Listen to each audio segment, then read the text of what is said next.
All right, all right. Welcome back, everybody. How you doing? I hope you have a fantastic day. My name is Benu,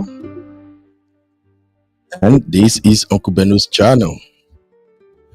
Today is Monday, the 28th of July, 2025. And among the series of many topics that we can actually talk about in this episode, I choose to speak on what is going on between Nigeria and Ghana. This is becoming a bigger issue than we thought.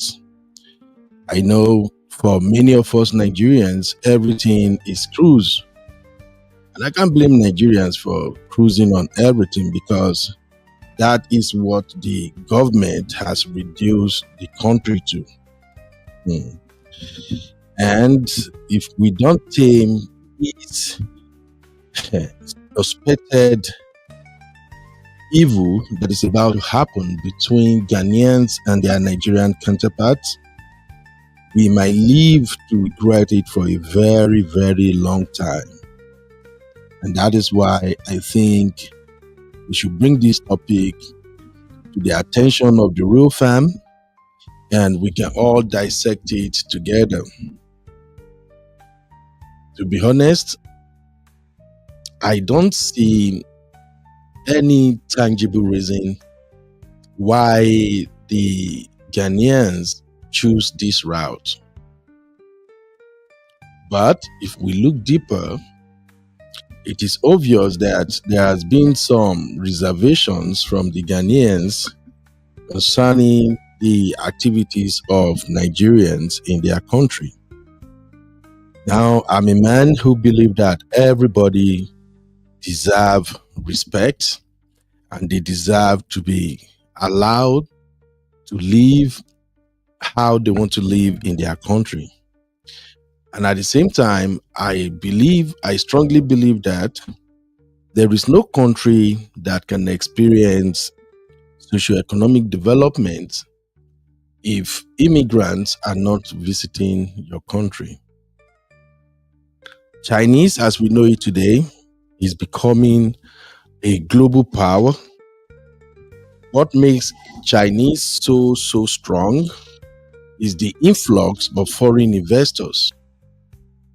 And these foreign investors, they came from all over the world.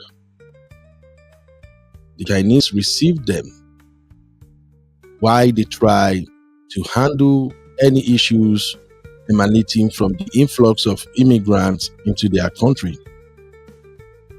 Just tell me one country that grew exponentially without the inputs of immigrants. I'll wait. The America we have today is a powerful nation, but we also know that American is a country of immigrants.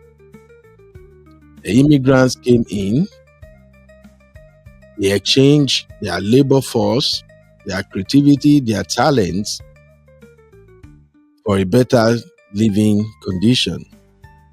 And in return, America has grown to become the world power we know it to be right now. I'm saying all this just to send a message to my Ghanaian friends, brothers and sisters, that chasing immigrants out of your country will do more harm to your country economically than you think. But then we can't blame the Ghanaians if they come to a point where they have to say enough is enough. Yes, if the immigrants that are flowing into your country are creating havoc, if they are making your country so ungovernable or they are making life difficult for the local residents, the right thing to do is to demand that they leave. And for those who are going to listen to my rhetorics here and feel like, imagine this Nigerian guy, why would you say that? Why would you say that?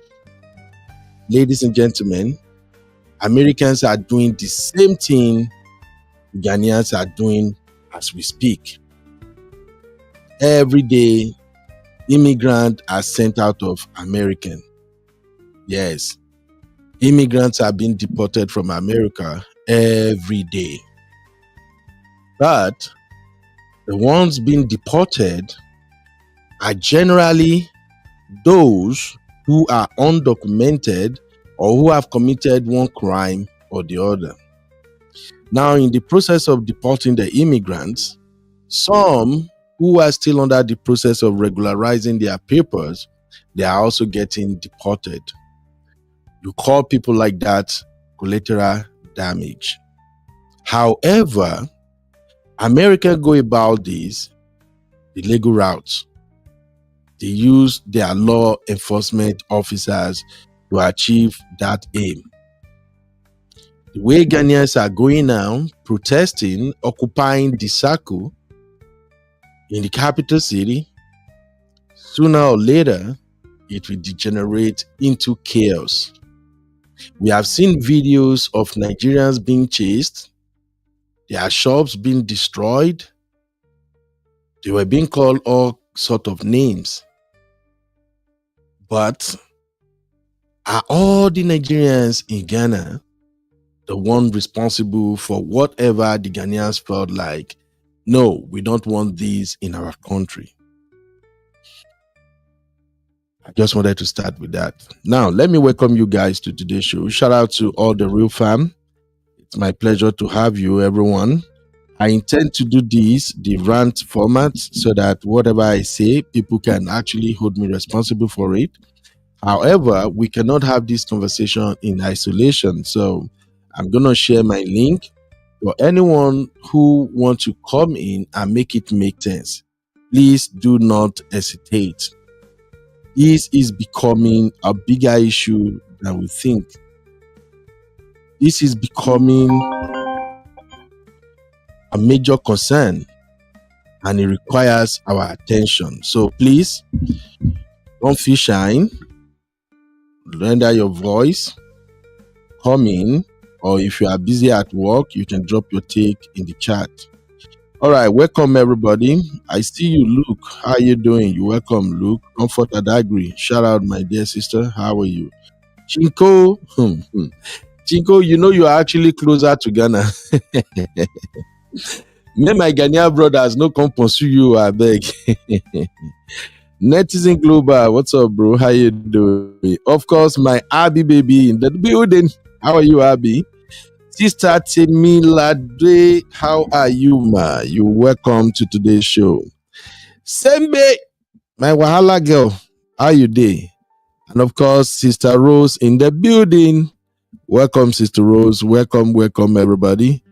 All right, we're gonna get this conversation started. So if you are ready, I am so pumped and ready.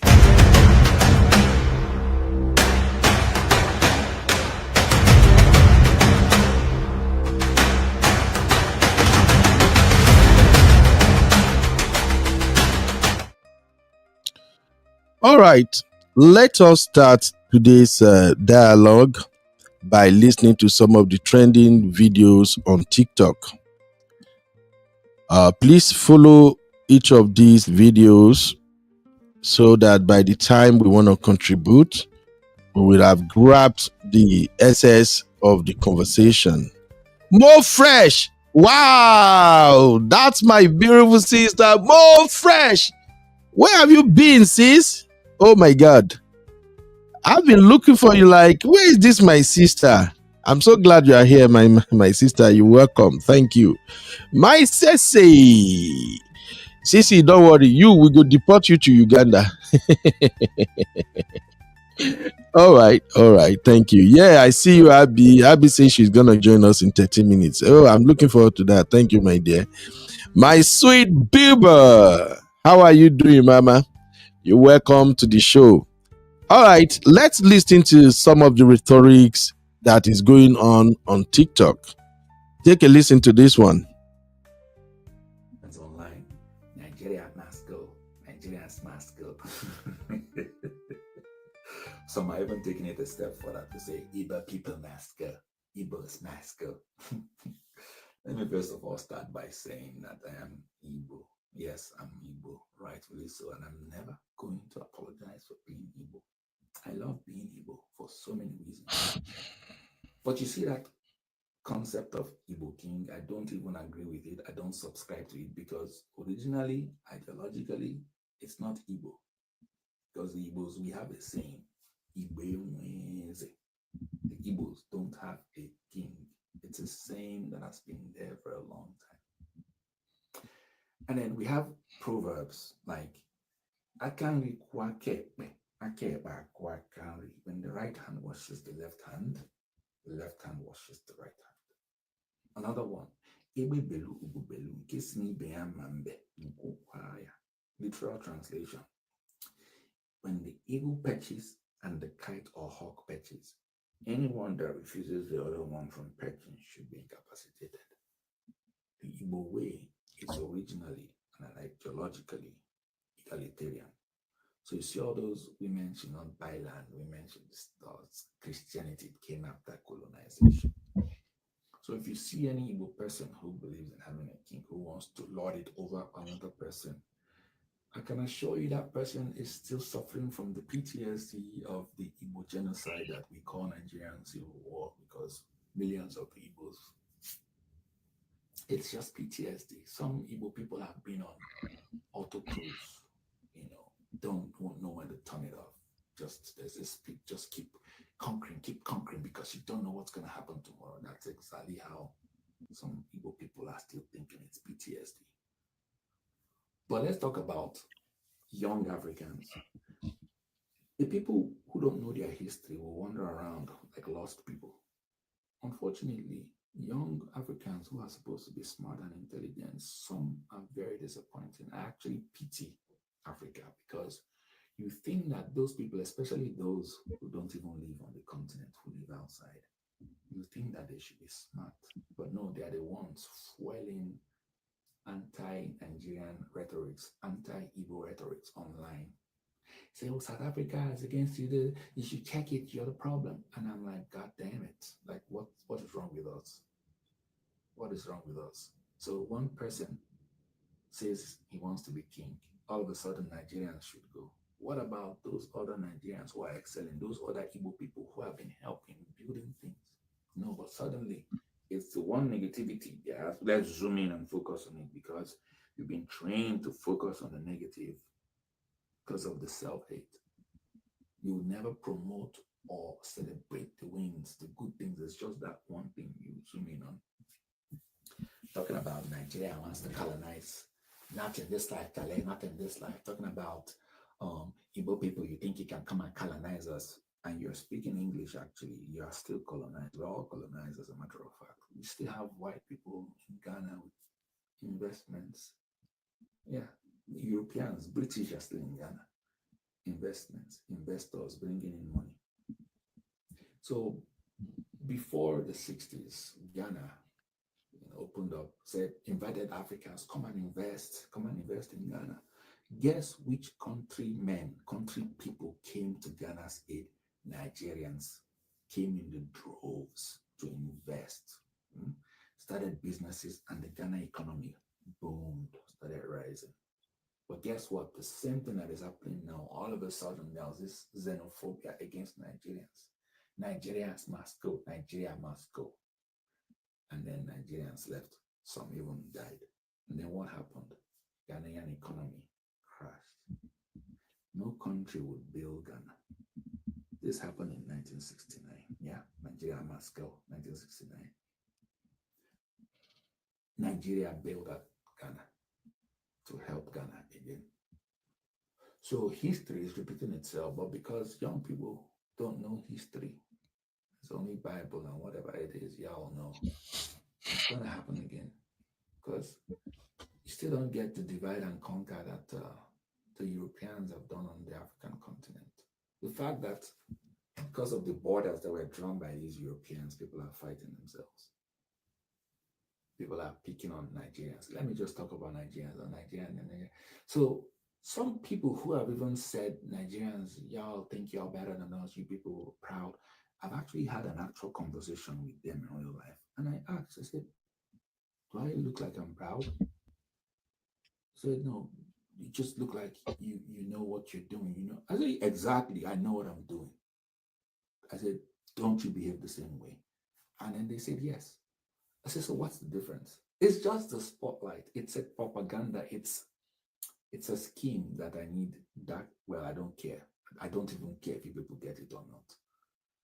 But it's the same thing that Africans and other dark people, some do against Nigerians, that Nigerians, some do against the Igbo people. And let me tell you a story about Igbos. It took the British 31 years to conquer the Igbos because Igbos were decentralized. 31 years. And guess what the British said about the Igbos? These people are hard to control. Hard to control. Yes, we were decentralized. We are individualistic. We also practice different things to build the community. We do stakeholder capitalism. We don't try to get rich alone. We carry everybody along. You can go read it up. It's a study in Harvard, by the way, Igbo apprenticeship program or Igbo apprenticeship system. But apart from that, if it's not hate against the Igbos, it's hate against Nigerians. Meanwhile, the smart ones, like Professor Lumumba said, the day Nigeria wakes up, Africa will never remain the same. You should go and find out why he said that. And then Mandela, while he was still alive, said something like this. I'm going to paraphrase. Nigerians across the world should understand that Black people are looking up to us, that day you get it right, Black people will be free. I'm not the one that said those things. It's because there's a culture in Nigeria that refines you, that molds you. Yes, there will be some bad apples and bad eggs. It will happen every time, but there are great ones that people should be celebrating. But no. Now, do you know that I've had different people say things against Nigerians to me?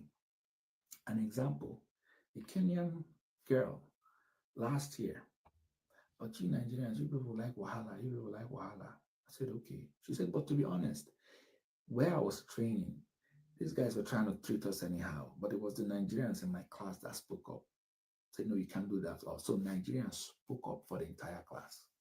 So if speaking up is bad, oh, miss me with that bullshit. I don't want to not speak up. Like different people like, oh, but you guys are proud. I'm like, are you not proud to be Black American? Oh, I am. Oh, so what's the problem then? Should I reduce myself to make you feel good? But the white man comes, you worship, do everything, doesn't even care about your language, doesn't care about your food. You keep like, come on now. Young Africans, what is wrong with you people? Those of you that are buying into this agenda, what is wrong with you? I'm not here to appeal or to buy anybody's conscience. I'm here to tell you that if you don't save yourself from being dumb, nobody's going to save you. This is your rhetoric against Nigerians. You should be smarter. But if you're not smart, sense is chasing you, you're running. That's on you. In 2025, that's on you. Nigeria must go. Nigerians must go. I beg. That's basically coming from an Igbo man, and he seems well read and he seems to know what he's talking about. However, the only thing I notice about his rhetorics is that he did not point out, or he didn't speak on, what led to this general demand that Nigerians must go. He touched on it briefly. He said, okay, because of one man, just one man, who is trying to impose himself as the king of the Igbos, you are all now saying Nigeria must go, Nigeria must go. Now, this conversation, like I've always said, even when we have this conversation among my Igbo brothers, sisters, I always say this. One of the mistakes we made generally across the world, this is not just limited to Nigerians alone, is when we emphasize what others are doing to us, but we fail to shine light on what we are doing to others and why are we getting that result.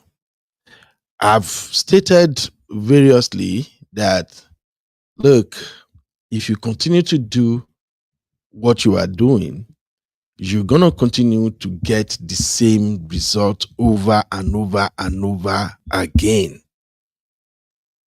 I've seen this same pattern here in America. I've seen it in Africa, in Europe, it's everywhere. People pointing fingers at others, forgetting that when you point one finger at others, the rest of the fingers point towards you. So that's the first video.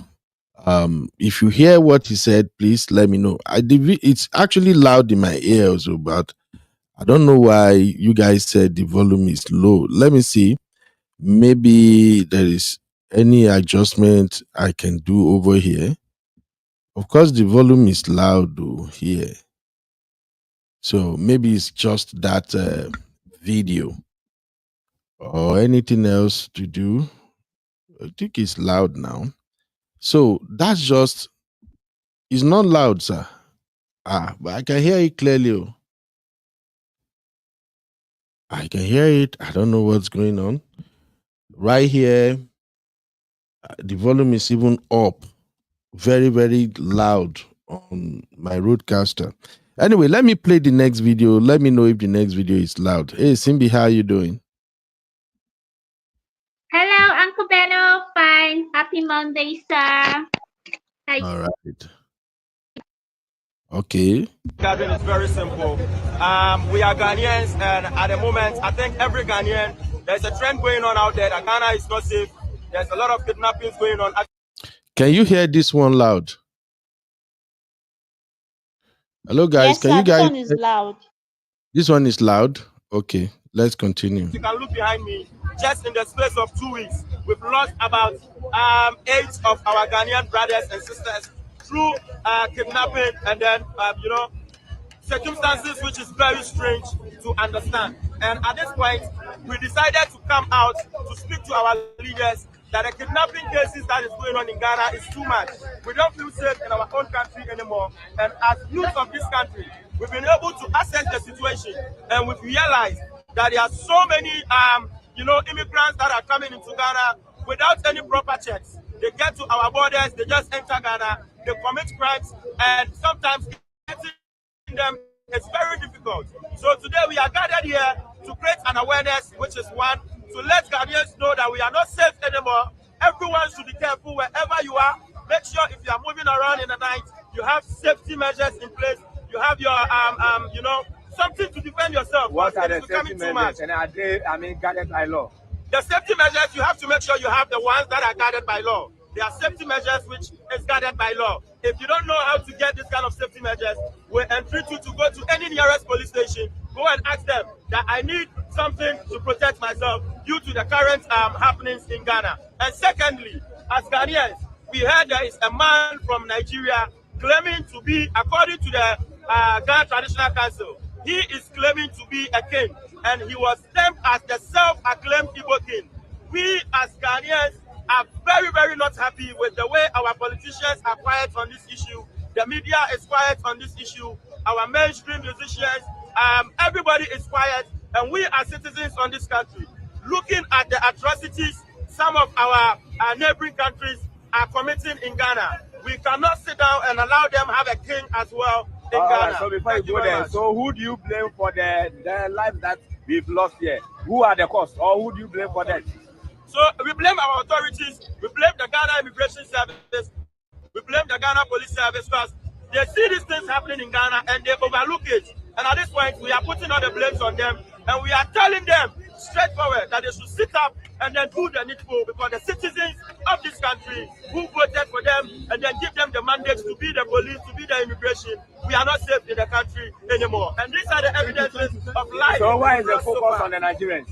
So the focus is not only on the Nigerians, the focus is on anybody that is in Ghana without proper documentation. We don't know what the person is doing, being it Nigerian, being it Nigerian, being it Cameroonian, being it Senegalese. But why, or the reason why you see more focus on Nigerians is because when you go into our database, most of the crimes that are committed by foreigners are Nigerians. So that is the reason why you see it to be something which is focusing on Nigerians. But we are not focusing on Nigerians alone. We are focusing on how we will be safe as Ghanaians. So apart from this work, what are... Ladies and gentlemen, Nigeria is our neighbor and friend. Nigeria is the heartbeat of... All right. Before we move on to this next one, this is actually a very interesting video. This is going to be the third video that I'll be playing. But let me quickly give my take on the second video, okay? The first video is from an Igbo man, and the second video, apparently you can see, is from a young man, and that is coming directly from the protest ground. So let me quickly shine light on one key factor from that young man's conversation. Let me bring it back before we move to the next. Now, this young man claimed that Nigerians are responsible for so many crimes in Ghana. And one of the crime he accused the Nigerian community in Ghana for is kidnapping. Right now, let me show you this real quick because, here at Uncle Beno, we go with facts, okay? We don't make up anything. We just trying to be as balanced as we could. Now, I simply asked Google so that it's not going to be like, Uncle Ben, you are biased. I simply asked Google. Look at my screen, you will see the question. Let me make it bold because this is a national issue and it requires everybody attention.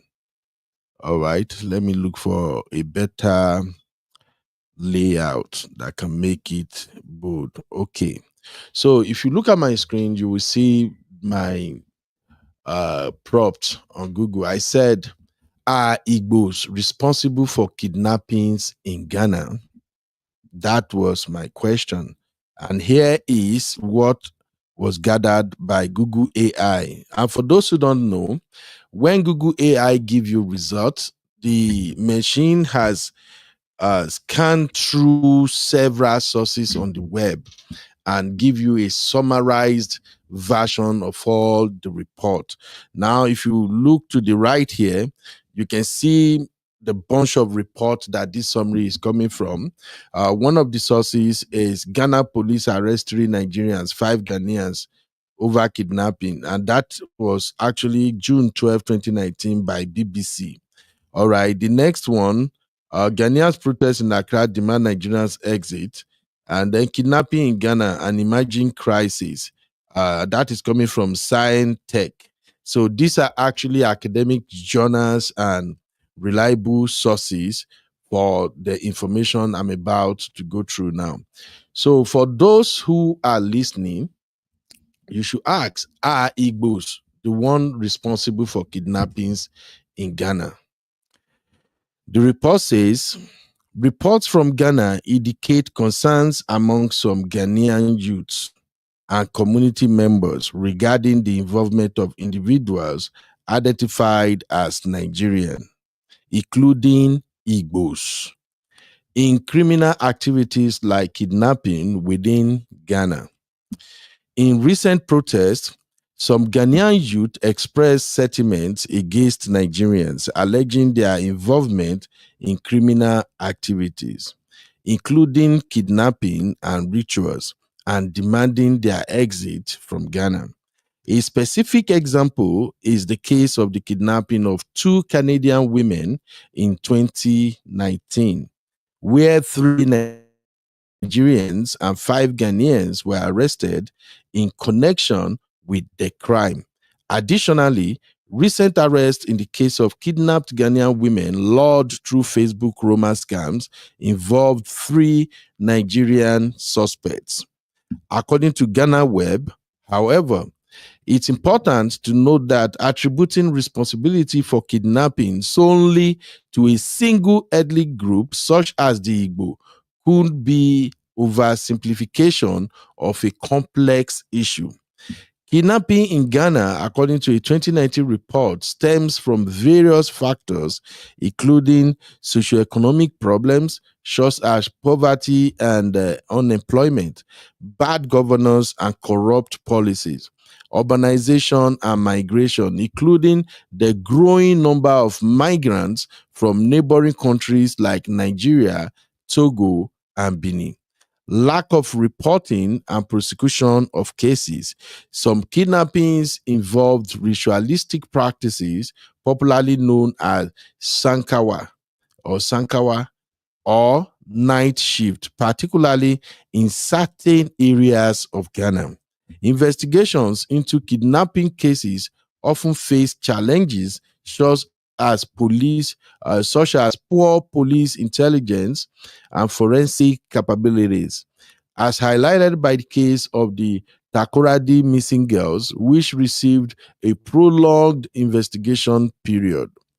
While there are reported instances of individuals identified as Igbo and Nigerian being involved in kidnapping and other crimes in Ghana, it's crucial to acknowledge that crime is a multifaceted issue with various contributing factors and perpetrators from different backgrounds. All right. Now, let me come back here and emphasize something. I see I think I see a comment from Sister Rose. Let me quickly address this. Sister Rose said, Ben, why Igbo? Why not Nigerian? That's a very, very good question. And the reason I choose to use Igbo in that quest is because I actually wanted to debunk that general belief that the Igbos are doing this, the Igbos are doing that. Because we have seen cases where criminals committed all kinds of crime and offenses, and people will end up saying, Igbo ni, na Igbo people, na Igbo people. So that is why I use Igbo as part of my prop to see if from all the sources on the internet, if there's going to be an agreement by saying Igbos are responsible for this, all right?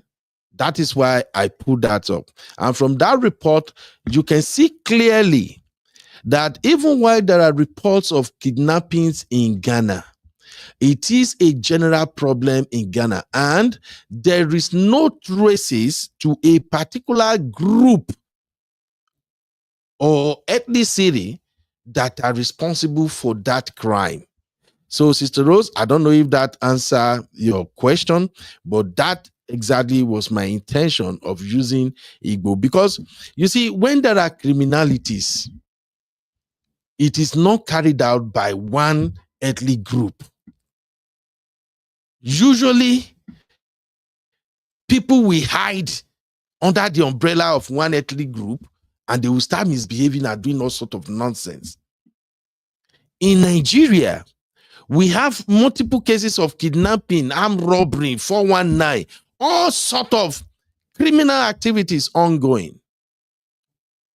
But then, people are usually fast in blaming one ethnic group or the other for the misfortune.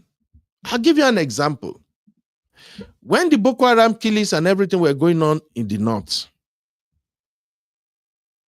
the general belief was that, the north, they do this, they do that. It was later, as a result of investigation, that we begin to find out that even in the north, the northerners too, they are victims. And while some of the criminals that has been caught, some of them are Hausas or Fulanis, majority are actually foreigners coming from Niger and the like. Now, let us go back to the east. When kidnappings and all this nonsense is happening in the eastern part of Nigeria too, the general belief or the narrative out there is that, the northerners have invaded the east. They are kidnapping people. They are doing this, they are doing that. Later, as police started capturing these criminals, we get to discover that Many of the kidnapping cases are actually done by the Easterners. I will stick to the truth based on information available. This is not an intent to accuse or harass anybody. Come to the West.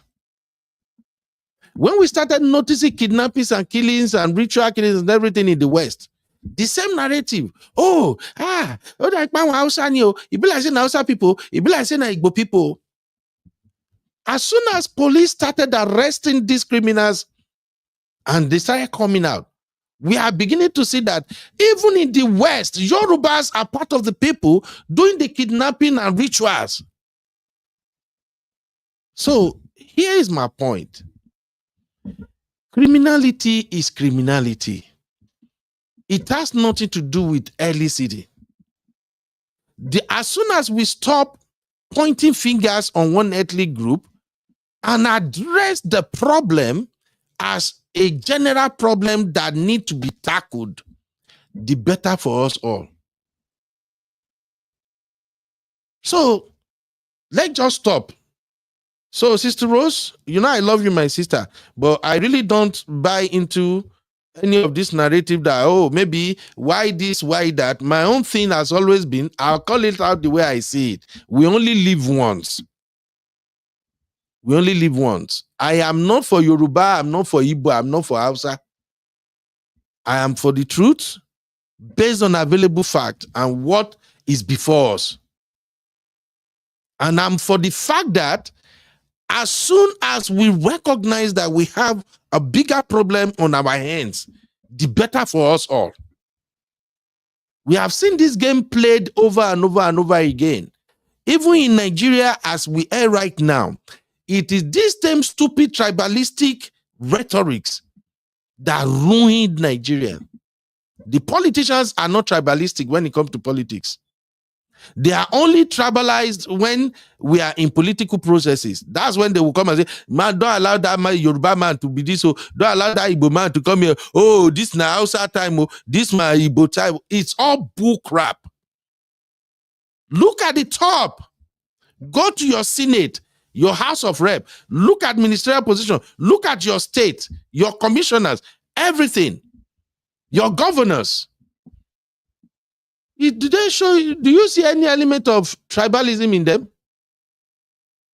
But yet, when it comes to election, they started throwing tribes out there. So for me, real fan people, I don't go with all those BS. We only live once. And as soon as we realize we have bigger problems on our hands and we start working to fix it, that is better for us all.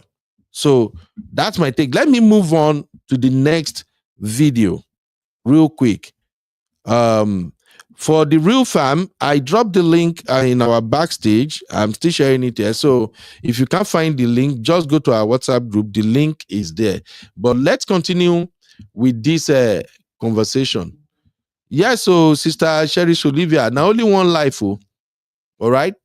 And that is why I've always preached to people that the one who truly matters in all circumstances is you. Is you. You are the one that matters. Those who are jumping into this bandwagon of let's blame one tribe, let's hate on one tribe, you are doing yourself because you go close the gate on yourself. I'm telling you honestly. I just did a coverage this last Saturday. And I went with my brother. We went there to do the job together. When my brother saw the hotel where we went to do this hotel, how fancy and the caliber of people that showed up for that wedding, he asked me, bros, how you get this kind of job? Bros, now wow, what this kind of big job? How you get them? And I simply tell him, by being me. By being me. I don't get my contract or my business deals on the basis of I'm a Yoruba or I'm a Igbo or I'm Delta or I'm Hausa. I simply get those contracts on the basis of who I am as a person. So that's what I want to tell everybody. And I've always, even in my business classes, I always teach younger folks. When you are creating your business, don't create your business with the mindset of, oh, my Igbo people go patronize me. Oh, my Yoruba people will patronize me. Your business will fail. Create your business to attract the best of customers. Do your business without favoritism, without ethnic bigots or whatever crap is out there. What matters at the end of the day is you. Do not pie in their battle. All right. I see that our studio is filling up. Before I move on to this next video, because this next video is really, really a fantastic one. In fact, I love the breakdown. It's from a Ghanaian brother. And anybody who listens to what that brother is saying, as a Nigerian, you don't have a rethink. You are on your own. But before we go, let me just welcome my panelists. I see in the building we have my honey babe. Of course, we also have my Abby. I see Sister Rose, but Sister Rose dropped. Maybe it's network again. Please come back, Sister Rose. It could be network.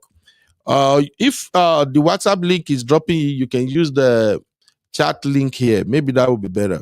Honey babe, you want to say anything before I move on to the next video? Because I've got loads of yes. Hi everybody. I just jumped on. I think for me is interesting what you're saying, because again, being born and brought up in the UK, apart from my parents telling me that I'm Yoruba, I never understood the tribalism. Igbos, Hausa, Yoruba. We are one nation. We are all Nigerians. And I think that's where the problem is, because if you're not thinking as one voice as a Nigerian, this is where you have tribalism. I know I'm unique in the sense of the way I've been brought up in the UK. I always see myself and other Nigerians as Nigerians. The tribalistic thing, I never understood it. I've not been born and brought up in Nigeria, so it never really got to me. I've always considered whoever you are, I always start from the point of view of your Nigerian. I will never necessarily ask you your tribe, because it doesn't really interest me. We're Nigerians. If you want to tell me your tribe, fine, but it goes over my head. I know that I've been brought up differently. So I think it's quite interesting, and I agree with you that this Igbo Hausa, it doesn't make sense to me. We're Nigerians. That's all it is, Nigerians. Whether you're Japanese, whether you're Chinese, you're Japanese, you're Nigerian. So I think that's where I'm coming from. And I think tribalism is a way to divide us. And that's what's happening right now. Anything that's spoken about in the media, you break it down to a tribe. Why do you do that? If it's a Nigerian, then you're Nigerian. But I think that all this stuff that's happening is a way to divide us, divide Ghanaians and divide Nigerians. And there was some commentary that I saw which really is aggravating, because someone said something about Ghanaians are living in the past. My problem is that you have to be careful, because we're all fellow Africans. And I think trying to up one on another person by saying Nigeria is great and Ghana is this, it doesn't help matters. We need to be one Africa. And I think calling shots at each other, it doesn't help matters. I get really irritated where if a Ghanaian says something that hopefully is not derogatory, the next thing we do, we have to be sarcastic or we have to be rude against another country just to make Nigeria great. That's not maturity. All right, thank you, honey babe. Abby, you want to add anything? Yeah. Hello everybody. Hi Uncle Benno. Hi honey babe. Hi CB. I don't know who else is there, but anyway, Sister Rose is in the building. Hi Sister Rose as well. So here's the thing. I've grown up in two different tribes household.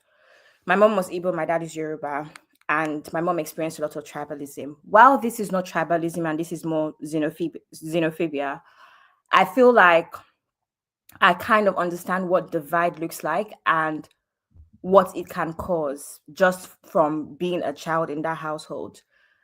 I'm going to be honest and say that Nigerians are very annoying. Nigerians are very arrogant. Everywhere we go, we're loud. We make ourselves known. Mm. It can be very annoying, even as a Nigerian myself. But I think everyone has their own traits and everyone has their own stereotypes, right? I'm sure if you're familiar with Ghanaians as well, you can come up with a stereotype. For every group of people, for every community, there's an unfortunate stereotype. And that does not apply across the board. When we discussed this backstage, I think I already said my major issue here is generalization. I have no issue with anyone wanting to take back their rights. It is their country, their rights to protest. I have a problem with generalization and always focusing on the negatives, especially because on a world level, on a global level, we're actually seen as the same. It takes a couple of, should I say, more questions for anyone to say, oh, I'm definitely Yoruba, I'm definitely Ghanaian, whatever. The first thing that most people see is black. I get mistaken for Ghanaian all the time because of my skin tone. Most people that meet me, the first thing they say is, oh, I thought you were Ghanaian. And oh, no, I'm Nigerian. So where do we go from here? I'm also part of a generation where the influx of Ghanaians marrying Nigerians is alarming more than ever. So we're going to be left with a lot of half Nigerian, half Ghanaian children. So what do we do if we're going to keep fighting each other? Especially now that we're marrying each other more than we used to. So I just don't like the generalization, and I'm going to keep it at that for now. All right. Thank you very much for your take. God bless you. Gravita said, it's the cost of being a Nigerian, being seen as a threat everywhere you go. Oh, Simbi, are you here? Hello, Simbi. Boss, I'm here with you. I am All right, here, read the sir. comment. Can you hear me? I can hear you. Okay, Read the so comment. hi, sis.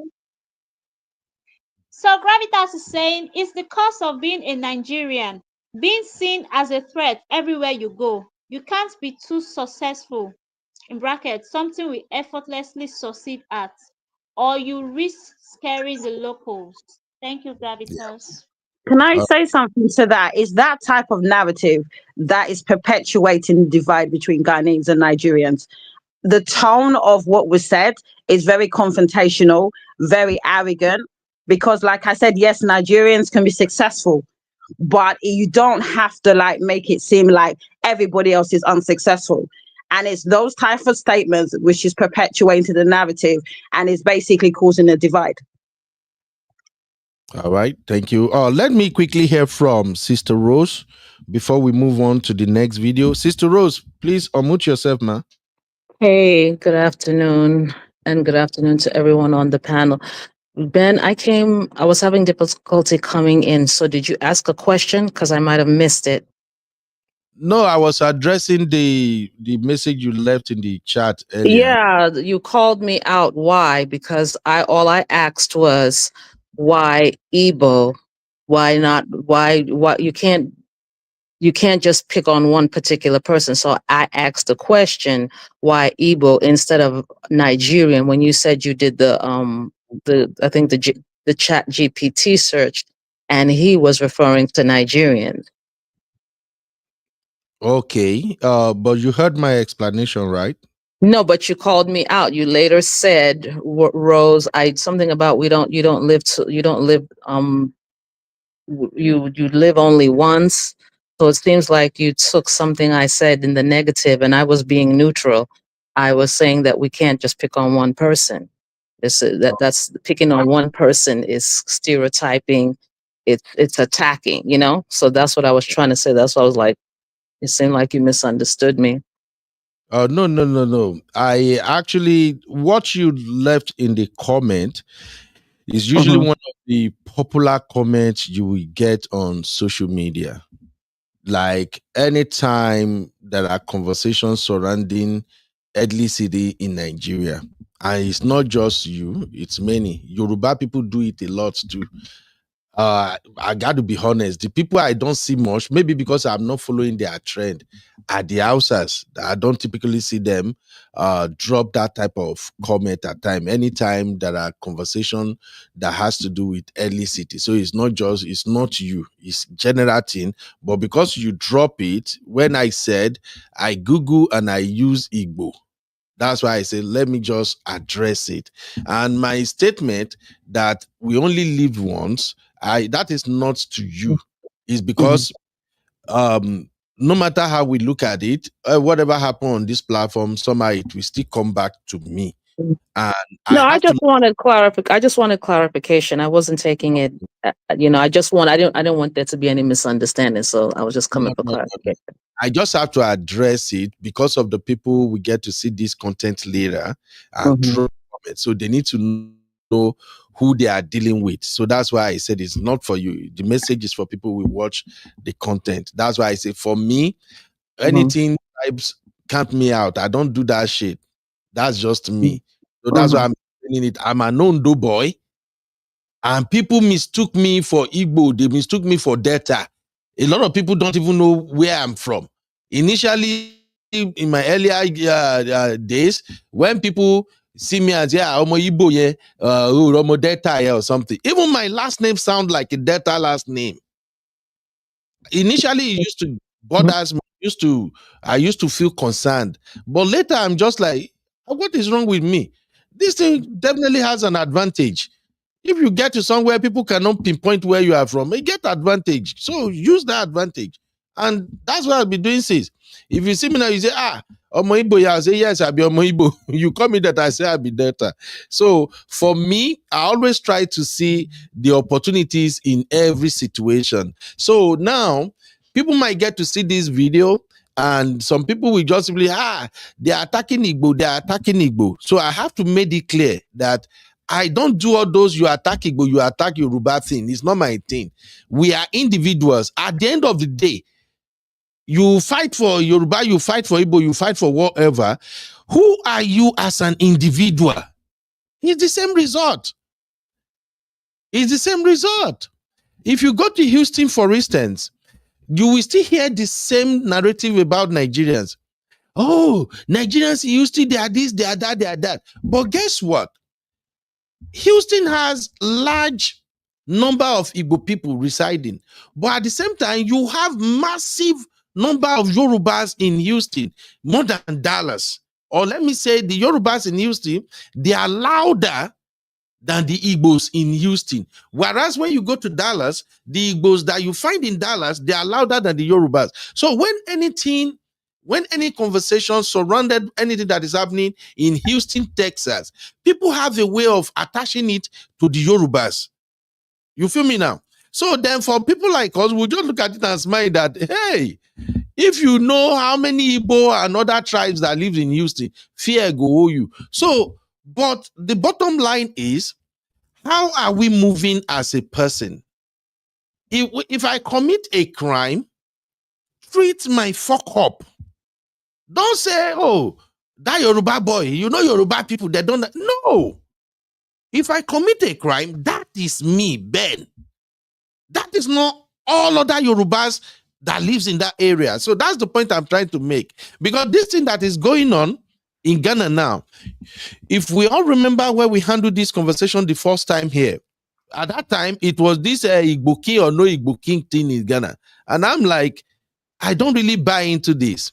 If this man that is claiming to be Igbo king or something, when that man was doing that, people should have cautioned him. Those closer should have cautioned him that, bro, you don't have to do this. If these people are saying they don't want it, just shut it down. But they didn't talk. And I remember I said it then, that what they are playing with will degenerate to the entire Nigerian community. Here we are now. It started as people going on TikTok and X to vet. We are Ghanaians. These Igbo people did it. Then from these Igbo people, it now become these Nigerians. Now, the innocent people who lives in Ghana doing their alleged businesses, they are all now feeling the heat. And I also excuse me, Ben. There was problems before the issue of the Igbo king, the self-proclaimed Igbo king in Ghana. There were, I was hearing about this years ago. So I think it's an accumulation, and this, him saying he's a king in their land, they started to feel threatened. So I don't think it just started with him. There was problems long before.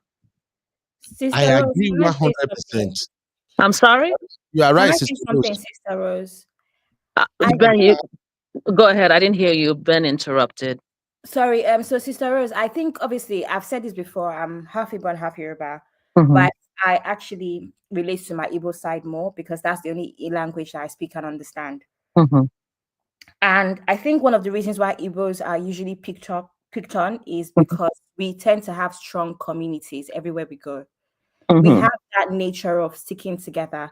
So it seems as though sometimes we are in groups, even here in the UK, on the internet, everywhere, you would see that in different cities, the Igbo people tend to uphold their culture a lot. You will see Mm-hmm. them they still do the regular meetings for the different what do you call it, clans and all. They have their little titles. Everybody recognizes who is a chief. It's very common here. And most especially, they are very open. They invite people in. I can't speak for America, obviously, I live in the UK. Unlike the Yoruba groups. Again, this is not stereotype, it's a known fact. So I say this to say, would you say that Igbos are picked on more than usual because it always seems like we have a strong community? So it's easy to see us as a group and then just bunch us up as one thing. I don't know if what I'm saying makes No, sense. I It's not, understand. I it's understand. not a fact. It's just, and I'm just asking, like, what do you No, think? Do you think? I understand. Thank you. Thank you. I understand what you're saying, and I can appreciate what you're saying. And I will honor that is a possibility. That could be some of the reasons. But you know what I find really interesting about what you're saying? I find the opposite. I find, especially when I was in Nigeria and even with my parents' experiences, and we're Igbo, we found more unity with other groups. The Yorubas were great friends to my mother and father. They were very helpful to them. My favorite people when I was growing up in Nigeria were, at that time, they were calling them the Bendelites, the people, the Delta people. I found them more unified. Where I saw, and I'm just speaking from experience and also things that I would hear my mother say, I saw more, what shall I say, more jealousy amongst Igbos, more competing against each other. But you are right; they have a tendency to have, they have a lot of communities and clans and associations, so they do that. However, some of what you're seeing is kind of superficial. You see that, but it's not necessary. Sometimes it's disunity. What I will say, and I don't think this is just for Igbos, but I think this is for the reputation of Nigerians, and this is something that you said. I think the reason that Nigerians are attacked is, I must be honest with, there's a lot of arrogance. There's a lot of showing off, and it makes a lot of people feel very uncomfortable. So I think that that's where some of this animosity, it could there be jealousy? Absolutely. There's no doubt. Right now in America, Nigerians have become the new target now. Oh, the story we're hearing is, oh, we're taking their jobs, we're taking everything, when all we're trying to do is come here and earn a living. So some of it is attack on excellence, but also too the way we are constantly showing off and very boisterous. And this is a complaint that I hear from so many different people of so many different ethnicities. I think that could be another reason why there is an attack. And even Ben, you said it. You said that there were some Indians who are even way more richer than Africans, but they keep a low profile. But when everything is very, I was listening to something where they said British people even found Africans, they were very uncomfortable because they found them to be very, very, the accomplishment is there. The excellence is there, but then it's like so flamboyant that it made them uncomfortable. So Thank that's you.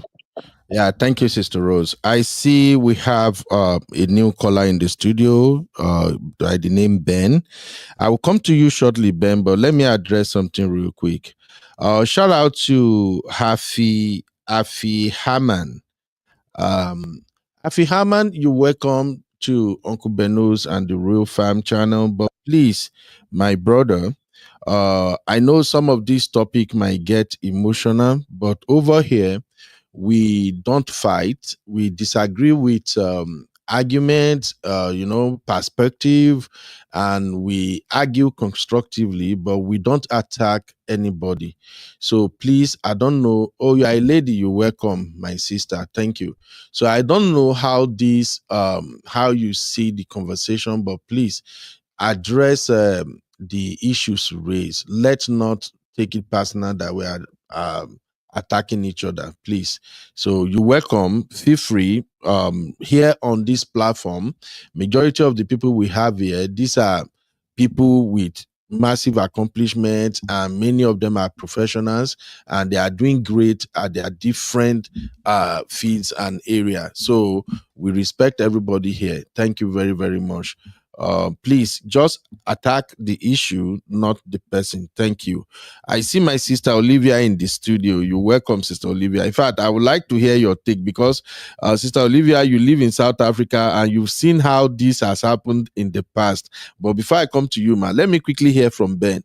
Mr. Ben, if you can unmute, you're welcome. How are you doing, sir? Hi, I'm very well, thank you. Welcome, And sir. just to start, I'm a Ghanaian, and Oh, yes. I just My brother, happened to. before we go on, share you agree, say our jollof rice better pass with your jollof rice.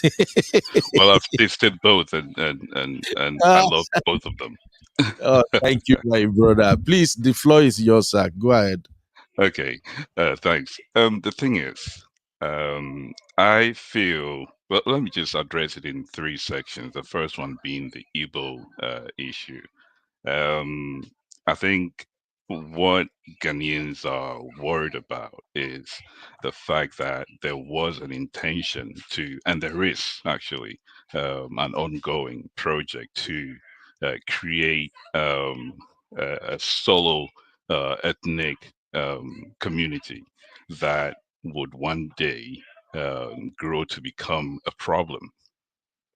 And that is the problem that Ghanaians are looking for the leaders to address now than wait till it's too late. And there is also another thing that isn't well um, uh, it's not well known, and that is the issue of IPOP. I don't know if you are aware Yeah, of IPOP. Yeah, I hope yes. this gentleman has publicly declared his support for IPOP, and IPOP we understand is a terrorist group.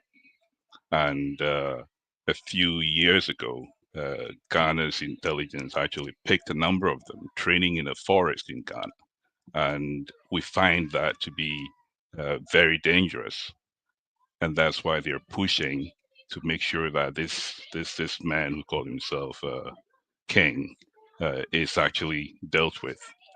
So it's not like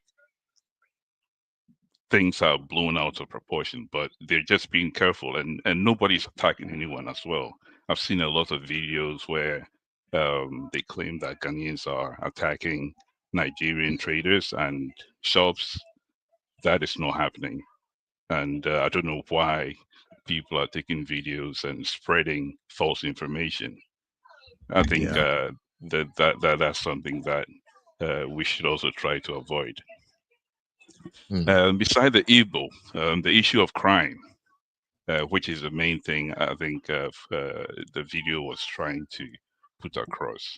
There are criminals everywhere, and the Ghanaian public security system has been designed to deal with the number of criminals that we have in Ghana.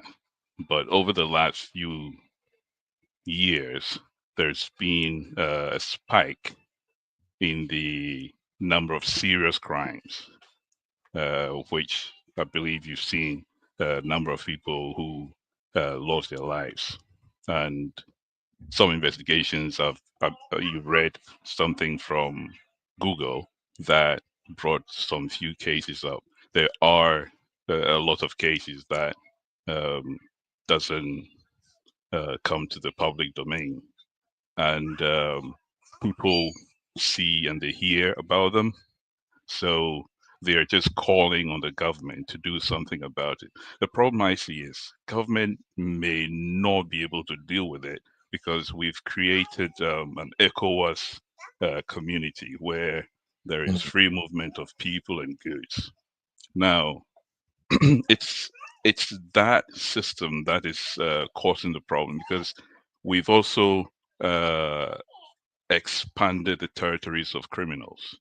And if you are looking at proportion, Nigeria has a huge proportion of huge population, and obviously, if you're looking at the number of criminals in Nigeria, there will be more than criminals in Ghana. You create a porous regional integration system where each country is not prepared in terms of infrastructure to deal with um, identifying people and dealing with crime itself. So you've basically expanded the territories of these criminals. And unfortunately, Ghana being at the center is attracting a huge number of them. And that becomes a problem for the Ghanaian security agencies. They are not able to deal with the numbers. And so, unfortunately, the ordinary Ghanaian have to suffer the consequences of the inability of the security agencies to deal with the numbers. And I think that is what is causing the problem. What I think can be a solution is for the two countries to manage the migration uh, very well to make sure that people who have criminal records do not migrate from one point to the other. And by doing so, there will be a reduced number of criminals going into Ghana. There are very good Nigerians. I know a few Nigerians who are doing very great.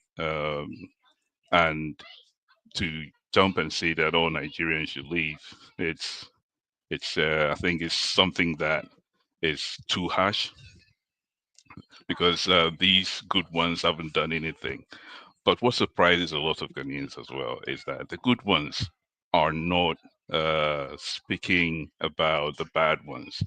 They are rather saying that they use words like, oh, they're jealous of us. Oh, they hate us. Oh, xenophobia. You know, these things don't help because a lot of people are not very well exposed and they take things as they come and they become very uh, upset or these words become provoking, you know, and as a result, people may react in a way that they would normally not do. So my take is that, you know, when these things comes up, we should be careful about the information we pass around and how we respond to some of the things that comes up. And I think I've said quite a lot, and we'll pause here for someone else to jump in. Oh my God, my brother. I appreciate all your points. In fact, I like everything you mentioned because it shows maturity. It shows that you are not just like many other folks out there who just want to like rubbish everything. You made your point clear and it is very well articulated. However, you also created another problem for me right now, sir. That your voice is distracting. Hey, my brother, Charlie. Uncle Ben, can I come in? Can I say something? Because you don't hear voice, Abby. Yeah, girl. What do you want to talk? Hi, sir. Hi, Mr. Hello, hello, Ben. hello, hello, Welcome to hello. our show. I'm CB. I'm a co-host here. Yes, welcome to our show. It's a pleasure to have you in our real fam. Yes. Thank you. Oh, Thank you. Actually induct into the family, but thank you for coming in and making these beautiful contributions. And your voice is amazing. Oh my God. Simbi. Welcome. Oh, thank you very much. Simbi. Sister Rose, make Because una want this ask guy him, before I lose ask my him if temper. he's ask him if he's single. He sounds like an eligible bachelor. Oh my god. Jesus Christ. Sister Simbi, Rose, you are starting. make una want still be now before I lose my temper. Anyway, thank you, my brother Ben. You see, we Ben, Thank we you, are sir. always unique. We are unique. See the voice. Anyway, thank you, my brother. I really, really appreciate you. Please hang around because I have another good question I want to ask, and I think we can address it together. But I have other people in the studio too that have to like add 1 or 2 cents. Sister Cherish Olivia, all the way from South Africa. How are you doing, my beautiful sister? Good evening, Uncle Beno. Good evening, Real Good Palm. evening, Mama. Can everyone hear me? Yes, we can all hear you. Oh, thank you, everyone, for joining. Thank you. Hello, everyone on the studio. Sister Rose, CB, Abby, Honey Babe, everyone, Mr. Ben. Thank you for joining. And Okay. Uncle Dayo is here, the And one and Uncle Dayo, only okay, I didn't Happy even realize. Hi, D. Uncle Dayo. Sir. Okay. So Okay, before I'm fine, thanks. am I Go the ahead, echo go in ahead. Yeah, it's from Uncle Dayo. Go ahead, please. Oh, okay. Please, before I proceed, I just want to ask Mr. Ben one question. He just finished speaking, and this question I want to ask him. The reason I want to ask him is because I actually always, get this particular statement, and he said something like, "The real Nigerians are not speaking, you know, against what the bad Nigerians are doing," and the question is what is the real Nigerian supposed to do? How are we supposed to speak in? How are we supposed to speak apart from, with these platforms? Is there any, special way we are supposed to come and show the fact that we don't approve of what, the miscreants are doing? I just want him to kind of enlighten us, because I am always in that position where people say, oh, the good Nigerians, you people don't speak up, you don't do anything. So I really want to understand. Yeah, if you can please answer me before I proceed with my submission. Mr. Ben, did you get that? Yes, I did. That's a very Nigeria is big. Nigeria is really big, and as a result, the cultures are different, I believe. Whereas where I come from in Ghana, we are very small, and we're very, very, very much integrated.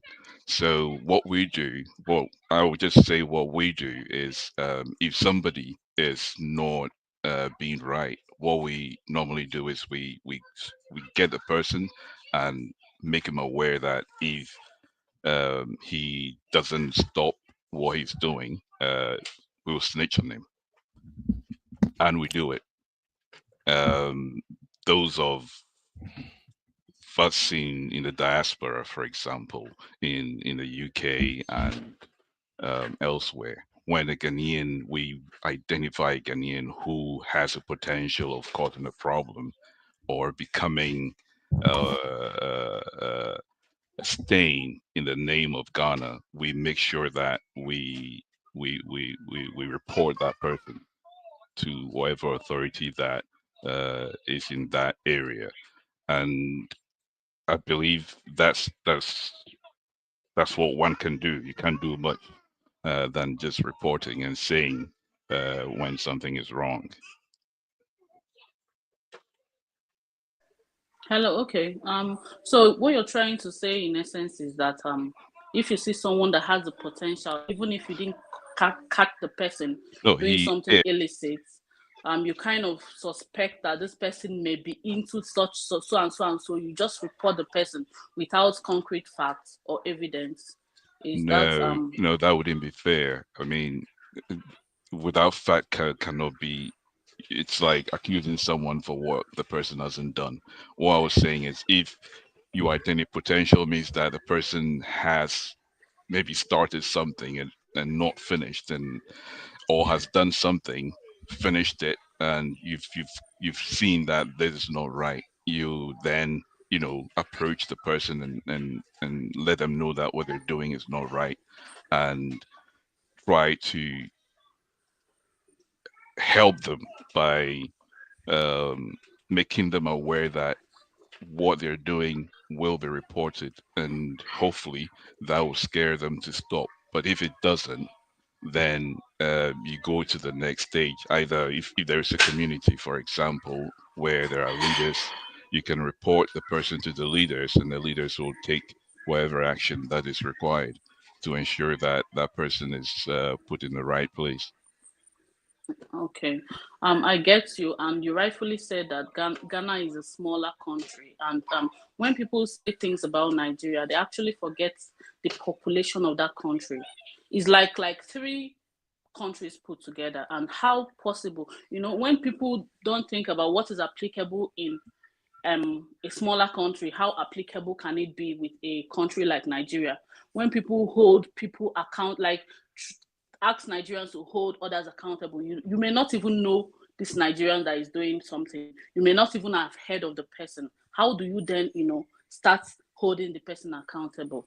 Yeah, like you said, you rightfully said, Ghana is a smaller country. What can be applicable in Ghana cannot be applicable in Nigeria, because the dynamics of Nigeria as a country is different because of the population and how vast the people travel. So I see it as like an ambiguous statement to say, when people kind of say, oh, you hold your people accountable, hold them responsible, speak. For me, how I think Nigerians, well-meaning Nigerians, can, speak against the ills is from such. Internet is a global platform where you can speak against the ills, and I mean, there are law enforcement agents that should deal with the ills. That's why they are paid. That's why they should be there to do their job. People should hold the law enforcement agents that should be doing their job accountable, instead of holding the rest of the country nationals accountable. I find it very unfair anyway. Sorry, can I just say something? If you see someone stealing, you have the onus to report. I saw my neighbor stealing, or I saw my fellow Nigerian overstaying. You report it to authorities. So I do not agree with the fact that it's on the police. The police have so many things they have to worry about. The way it works is that you, as a fellow Nigerian, the onus is on you. If you see something wrong, you report it to the relevant authorities. Thank you, Honey Babe. I know someone that has overstayed in the UK. Now, I'm debating. If I want to take it literally, I should report that fellow Nigerian to the Home Office, right? Is that what I should do? Okay. Have there you go. reported them yet? I don't have details. I don't have the details, but you know me, I probably will, because I stand on what I say. All right, but thank you. I get that, but I just feel it's not always practical. That's the truth. And I feel it's not always practical. Just like you said, you don't know the details of this particular case. Yeah, in that case, yeah. Yes. But if you do, I think what Brother Ben is saying is that if you do, you have the onus and the responsibility to report it to the relevant authorities. I get there can be in between where you don't have the details, but I can guarantee that a small minority of Nigerians know that a lot of their fellow family members and friends are doing illegal acts and will pretend and ignore it. So I think that's what Brother Ben is trying to say. Yeah, all right. Thank you, Honey Babe. Let us move forward. My sister Cherish Olivia, let me just ask this before I play this next video. Based on what is going on in Ghana right now, with this massive request that Nigerians must leave, I don't have any history or any record of Ghanaians being violent against any group of people in their country. I've never heard that before. And even for the first time when I saw the video of them pulling down shops, destroying all those Igbo people store and things like that, it was kind of strange to me, because I've been around Ghanaians for quite a long time too, and they are always peaceful people. Now we may disagree, they will articulate their disagreement and everything, but I've never seen Ghanaians being that violent against other tribes. But the way this is going right now, I can also say that Ghanaians are fast copying other social, Other let's say, social countries, destructive yes. behaviors from other Yes, countries. Okay. that's So, exactly, yeah. Okay, so go I on. wanted I to want to. ask, you live in South Africa, you've been in South Africa for way too long, except for me. You suppose don't retire back to Nigeria. Do you think this might lead to the situation we had in South Africa about this xeno nonsense that happened previously? Do you think this can result to that? Well, first of all, I'll start by saying that for me, it's very, very sad because in my mind, Ghanaians are my brothers. You get that's actually the African country I feel is closest to Nigeria, and we eat almost the same kind of food. Mhm. We do things in common. Compared to other African countries. So it's really very sad. I know we've always had this, just sibling banter, jollof rice, and all that. That's as far as I know we've always had with Ghanaians, and for it to spiral up on like this is so sad to me. And like you just said, I feel um it's actually from stereotype. I will say so. I live in South Africa and I know how it is. The stereotype, other countries, especially South Africans, have towards Nigerians is huge. Is huge. Is really bad. Is massive. Okay, I feel based on everything that is happening on the social media space, Ghanaians are kind of getting this. Will I say bad blood or this bad man? I don't know the English is I don't know what to say right now, but you get what I mean. I feel it's all coming from what they are seeing on the social media space. This I'm not saying this to kind of say that there are no bad Nigerians. Of course, Nigerians can be smart and also smart in a negative way, which is doing really, really bad things that I don't condone. Okay. And I don't know anybody in my social sector that does that anyway. I don't even know anybody. I hear it, Yeah. on the news. However, I feel that if not curtailed, it can get to that xenophobic. It's already kind of xenophobia when you're just telling people to live without concrete Yeah. reason and all that. That's xenophobia. When you're then it can spiral to serious situations like it has happened in the past here in South Africa. And if Ghanaians get to that space with Nigerians, then it's really bad. That's what I have to say. All right. And I just want to say something about the Igbo, okay? I hear Sister Rose said something and Abby said something. I just want to chip in. About the Igbo, if you know the Igbo culture, I'm an Igbo person. My both parents, I'm also married to an Igbo person. So I know the Igbo culture very well. There's something we call Igbo, Igbo Enweze. That means Igbo doesn't have a central Eze-ship system like the other tribes in Nigeria. Okay, like the Oba of in the west and the Emir and all those ones. We don't have it.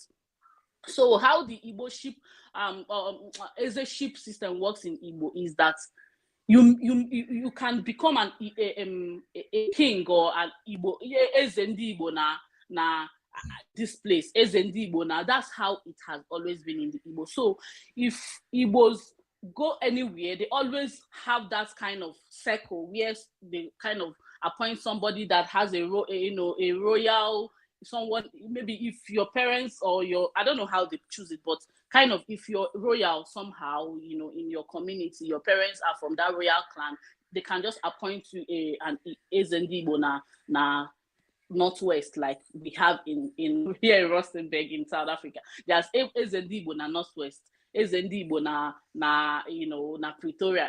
So that's how it has been. It's not a big deal, but it's just that kind of communal trying to identify with your clan, and just like Abby said, that's how I've always known.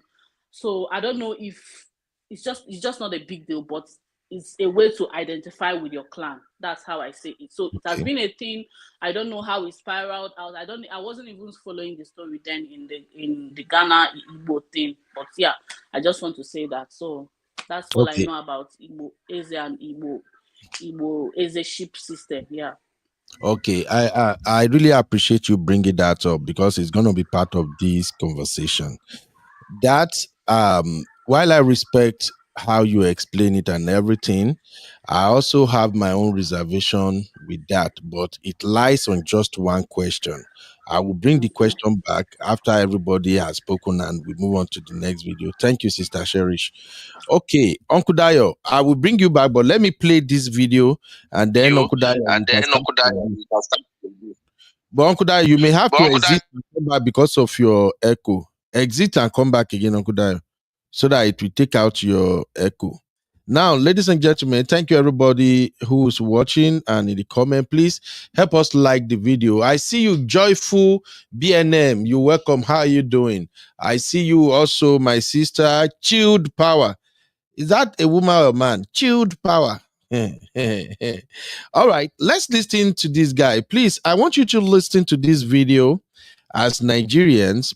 Don't be offended because to me, I think the guy is speaking fact. He's a Ghanaian and I kind of resonate with everything he's saying because I've always looked at it that something is wrong with us Nigerians. And the earlier we admit that we have a problem and we try to fix that problem from top to bottom, the better for everyone. Take a listen, please. Gentlemen, Nigeria is our neighbor and friend. Nigeria is the heartbeat of Africa. They are the sound and rhythm of Africa to the world because of their sheer size and talents. That is undeniable. Africa's name, to some extent, goes as far as Nigeria goes in many ways. They are a force to reckon with. And that force, ladies and gentlemen, is also a problem to deal with. This is a country its people speak the loudest, both within and outside their borders, in spite of the many terminal challenges they face every day. This is a country whose spirit isn't easily broken. And if you are objective enough, you will concur with these facts, ladies and gentlemen. But a large percentage of the people of this country have chosen a pathway that cannot be encouraged, whether in Ghana, in South Africa, or in any part of the world. And this is what they have done. Ladies and gentlemen, they have given up on the fight to fix their own country and resorted to looking for what they couldn't achieve or cannot achieve in their own country, in other people's countries. And ladies and gentlemen, this shouldn't have been a problem because every other African country actually does it, except that they are looking for this success by any means necessary and in the shortest possible time. This is the canker that plagues majority of young Nigerian immigrants anywhere they go. Shockingly, ladies and gentlemen, they are of the view that people outside of their country are not as driven and aggressive towards becoming successful as they are, not knowing that it is those same tendencies that's made their country the mess it is in. Many of them are therefore driven into all sorts of illegal enterprises anywhere they settle, getting rich by all means necessary in the shortest possible time. Jesus Christ, this guy diverse. I don't even hear and reach like this. Kasongo ye Mombari nanga. Kasongo mbona wewo. Songa libala. Oh ye. Kasongo mbona wewo. Mbona wewo. Mombari nanga This is what Nigeria is being known for now. Who doesn't want this? But is that acceptable? It has gotten to the point that they don't care how a person makes their money, so long as the person makes their money. But you and I know that that's not how it's understood in other places. Nigeria, your people are running from your country as though the entire country is at war. Both men and women, young and old, to every other country. You have now become Africa's most emigrated country, meaning you have the largest number of people living abroad compared to any other African countries. This was true 20 years ago, ladies and gentlemen, and same today, and the number isn't slowing down because the factors that causes this is still expanding. Your social media content creators who indulge in politics are either doing it with comedy to trivialize the repercussions of their words, or are doing it outside of your country for fear of their lives. Almost every well-meaning person who speaks truth to issues in Nigeria lives outside of Nigeria. Fear and terror have hijacked your country at every front. There is no non-politician fighting for the change that can bring a difference in your country anymore. Almost every relevant voice in your country is either silenced or paid at this point. Therefore, the fight other countries have to put in to attain the peace you see and desire is what you have denied and declined. It doesn't work like this, Nigeria. Nigeria, instead of trying to make yourselves relevant in other countries, instead of trying to insert yourselves into the social fabric of other countries by all means necessary, how about this? How about you go back home and build your country? You have a country that could use a lot of the smart people. How be it, ladies and gentlemen, that the ones who claim to be smart are leaving or have left the country? Ladies and gentlemen, who have they left behind? How will you build your country like this? You have abandoned your country to politicians and cabals whose interest is similar actually to yours. And here is my explanation to that. Similar to yours in the sense that these politicians and cabals have conquered the country and now enjoy the monopoly of their powers and will hold on to it by any means necessary as long as they can.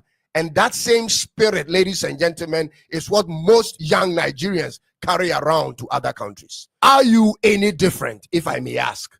You want to dominate and entrench your dominion by all means necessary in the country you've moved to for as long as you can, just like your politicians and your cabals. Ladies and gentlemen, this is the chaos in your country, and the same chaos is being exported to other African countries and to most parts of the world. You have for years elected leaders with similar mindset that has been proven over time to not work, and you don't seem to change. You have allowed for a system that manipulates and rigs election in favor of people who are clueless about nation building to lead. You have a 73-year-old president who's definitely older than 73, complaining about Nigeria not producing anything to the media. The people are complaining to the government, and the president is complaining to the media. Ladies and gentlemen, can't you see the mismatch in those who lead your country and how that has been the crux of your challenges? Does the president of Nigeria know that it is his responsibility to handle this situation or not? Ladies, an old man ruling the most dominant country in Africa, forcing every one of you to run to other places, seeking for change and recognition which you can't even find in your own home country. What other change is there for you apart from the changing of the leadership of your country for once in your lives, Nigeria? Now all of Africa will have to endure and suffer the onslaught of challenges many of your people migrate with. This cannot continue. And now an Igbo man running around in Ghana claims to be king. King of what exactly? If he is the king of Igbos as he claims, then it's more meaningful when he rules from an Igbo land, don't you think? Listen, I like the audacity with which he speaks and carries himself around, but I would love to see that same energy and audacity carried out in Nigeria instead. Could he have had such a voice in any village in Nigeria? He can only do this here because we, the Ghanaian people, have opened our doors to all. But this must stop. Mr. President of Ghana, be guided on how you go about this situation, because the youth of Ghana who made you president are talking on every platform on social media.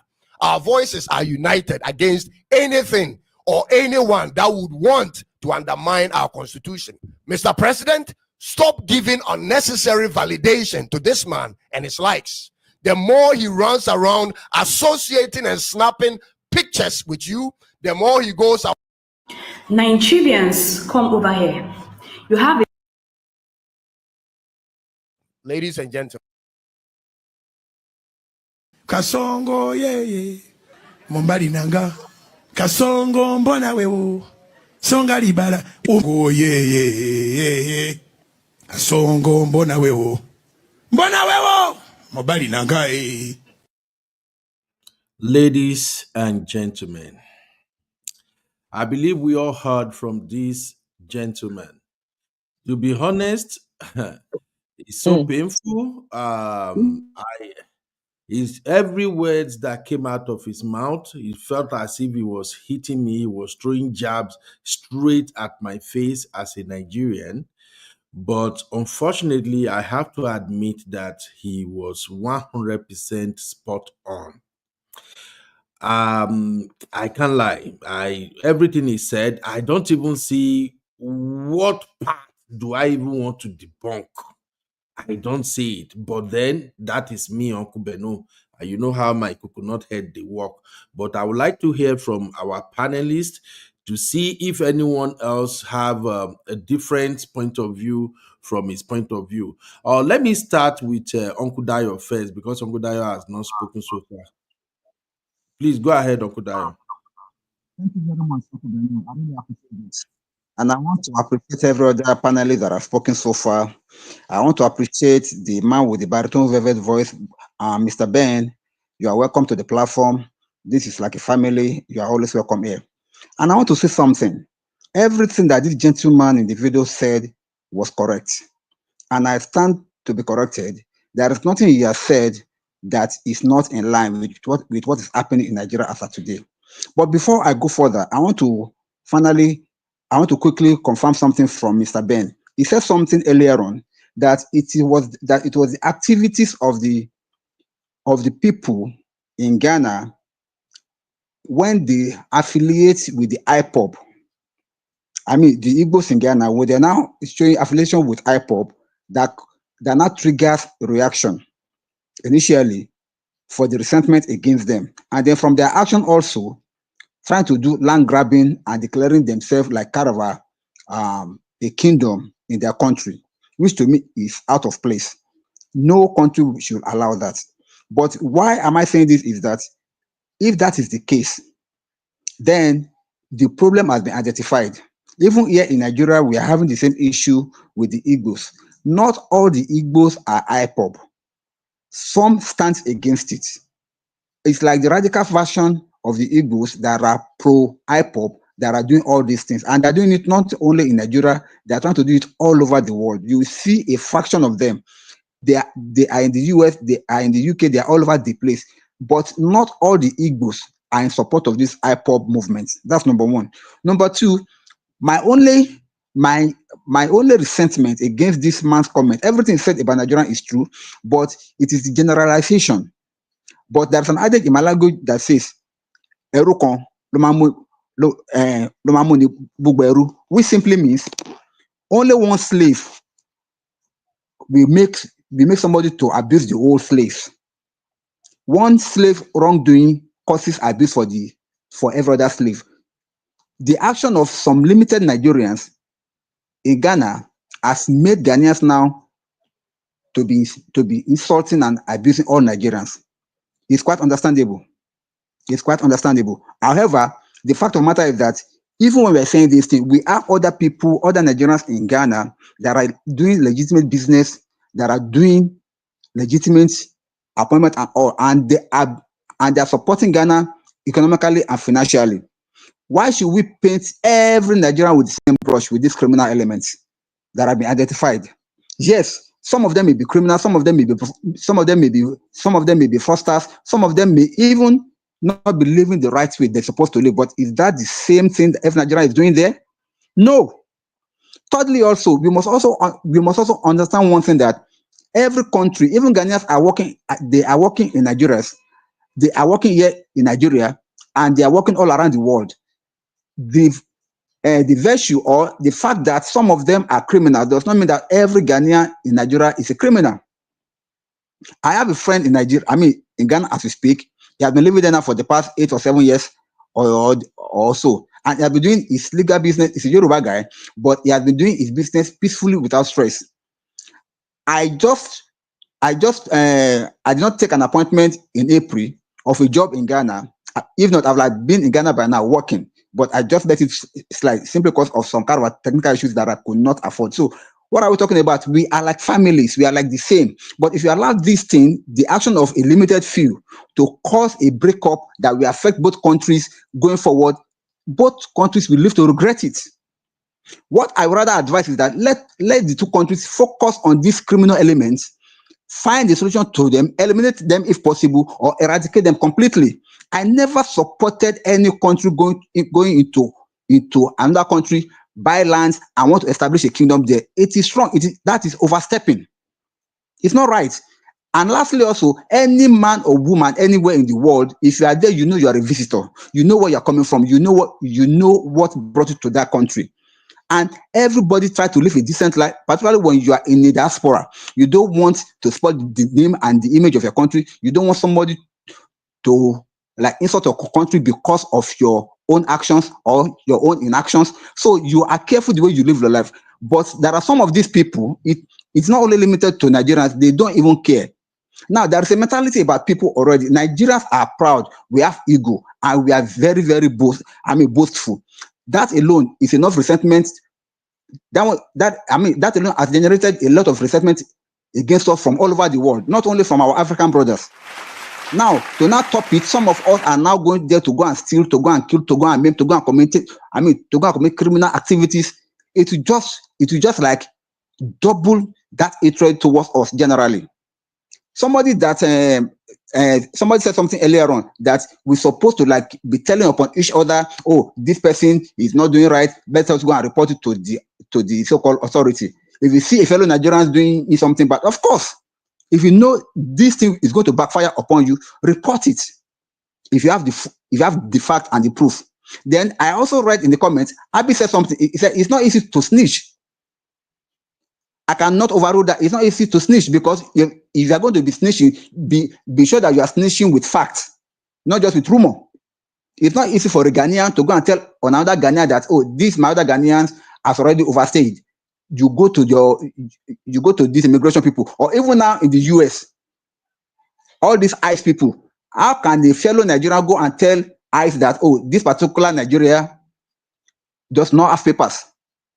Nobody can do that. Not that it's not the right thing to do, but it's not easy. So when you are talking about that, let us also consider the fact that snitching also can backfire upon you yourself. I'm not condoning that somebody should conceal evil acts. No. If you confirm that this person has done something evil, report the person. Because if you don't report the person, it will end up in them painting you with the same brush. When they are punishing the person, you too, you'll be punished along with it. But if you report it, you have a chance to escape it. That's number 5. But number 6, finally, is that even when we are talking now, I do not want this matter to escalate beyond this level. Let the two governments come in. Nigeria is not a saint. Ghana too is not a saint. Just that one is more criminal than the other. No country is a saint here. We have criminals in Ghana, we have criminals in Nigeria, and we have countries, we have tribes, we have ethnic groups that are radical. We cannot do away with that. But please, let us not allow this matter to degenerate. We know where the problem is coming from. Let us tackle the problem. Let us not use the same brush to brush everybody, because when you do that, the innocent and the guiltless ones that are not concerned, they feel bad. Somebody like me, I'm feeling terrible as a Nigerian that my nation is being bastardized for what a minority of our people are doing. So to me, it's not right. Please, let us make it make sense. Let us not use the same brush to brush all Nigerians as criminals, as thieves, as I saw them carrying all these posters. Nigerians are rapists.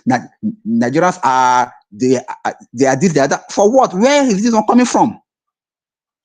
Please, I will stop here for now. Please, thank you.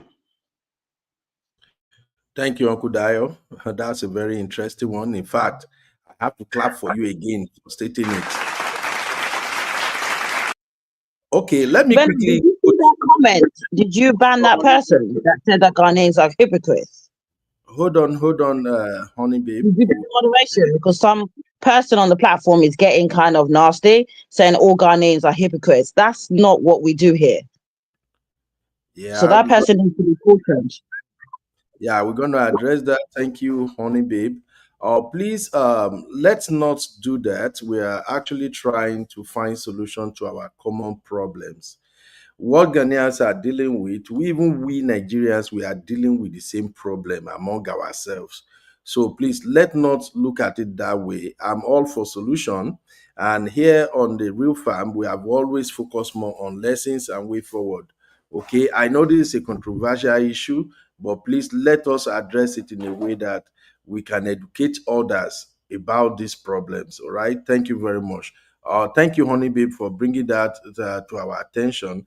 Let me quickly go to Sister Rose take on the video I played earlier. We have the one coming from that gentleman who spoke from his own point of view.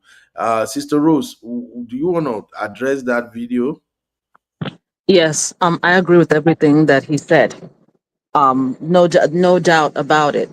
The only thing that I did not agree with was when he said about people not fighting to better their own country. There are people, but it's just that most of those people are in the minority, and sometimes their efforts are frustrated. We saw the efforts of, I think it was Fela Rotimi, the headaches he went, when Shawara did his own thing, even before he was contesting for president, the problems that they go in when they talk and when they fight. So there are people who are fighting. They're not just sitting down doing nothing. But yes, he is correct. Not one lie told. I wish I took notes because I can't remember everything he said. But we want to be ambitious. There's nothing wrong with that. It's great to do great to do ambitious things and search for greener pastures. But like he said, sometimes in the quest of doing that, it's like make money at all costs. Who cares how you make it? And then there's that criminal element in there. Again, I'm so sorry. I'm sorry that I didn't remember all the points, but I don't disagree with anything he says. And if we are great, this great nation, this so-called giant of Africa, which to me is nothing more giant in numbers, take the same greatness and make Nigeria great. Why are we going to other places? And we know why we are going to other places. It's been made so hostile and unsavory that we have to run to other places. But if we are truly the great people, why don't we make ourselves great in our own country? Why can't we fight for that? That's really the true test of greatness. Then there's something I want to address that everybody seems to be forgetting. And I think it's important, but I don't know if it's a question that you're going to bring in later. Oh, you can go ahead with it. Please go Okay. ahead. Everyone's talking about this whole thing, and they're saying people are singling, they're saying that Ghanaians are singling Nigeria out. Nigerians have been living in Ghana for a while. Why did this problem start?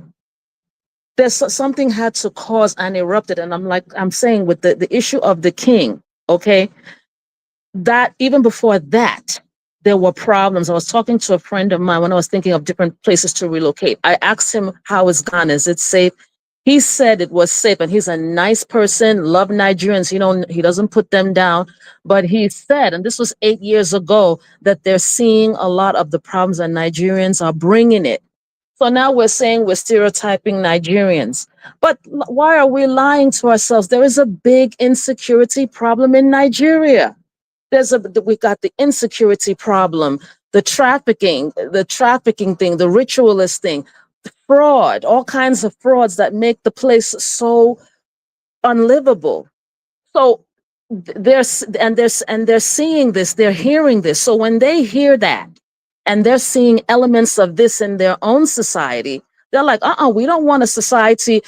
Do you know the number of Nigerians who want to come back, who don't come back? Do you know the number of Nigerians who have bought houses, invested, genuinely wanted to come back, could not come back because of insecurity issues of what someone did to them or their families? We had the whole Ifanaya thing trending 2 weeks ago. So my suspicion is that maybe they're starting to see this in their own place. And they're like, we don't want this. Now, should we paint everybody in with the same brush? Absolutely not. We shouldn't. But this is what tends to happen, and it's very difficult to make. It's hard to create a perfect world. In anything that man does, someone is going to suffer. Unfortunately, the bad ones make it worse for those people who just came there genuinely. But if they are scared, if they're seeing an element in Nigeria that has made many people in Nigeria afraid to go there and live there, and they're starting to see that in their own country, they are very right in reacting.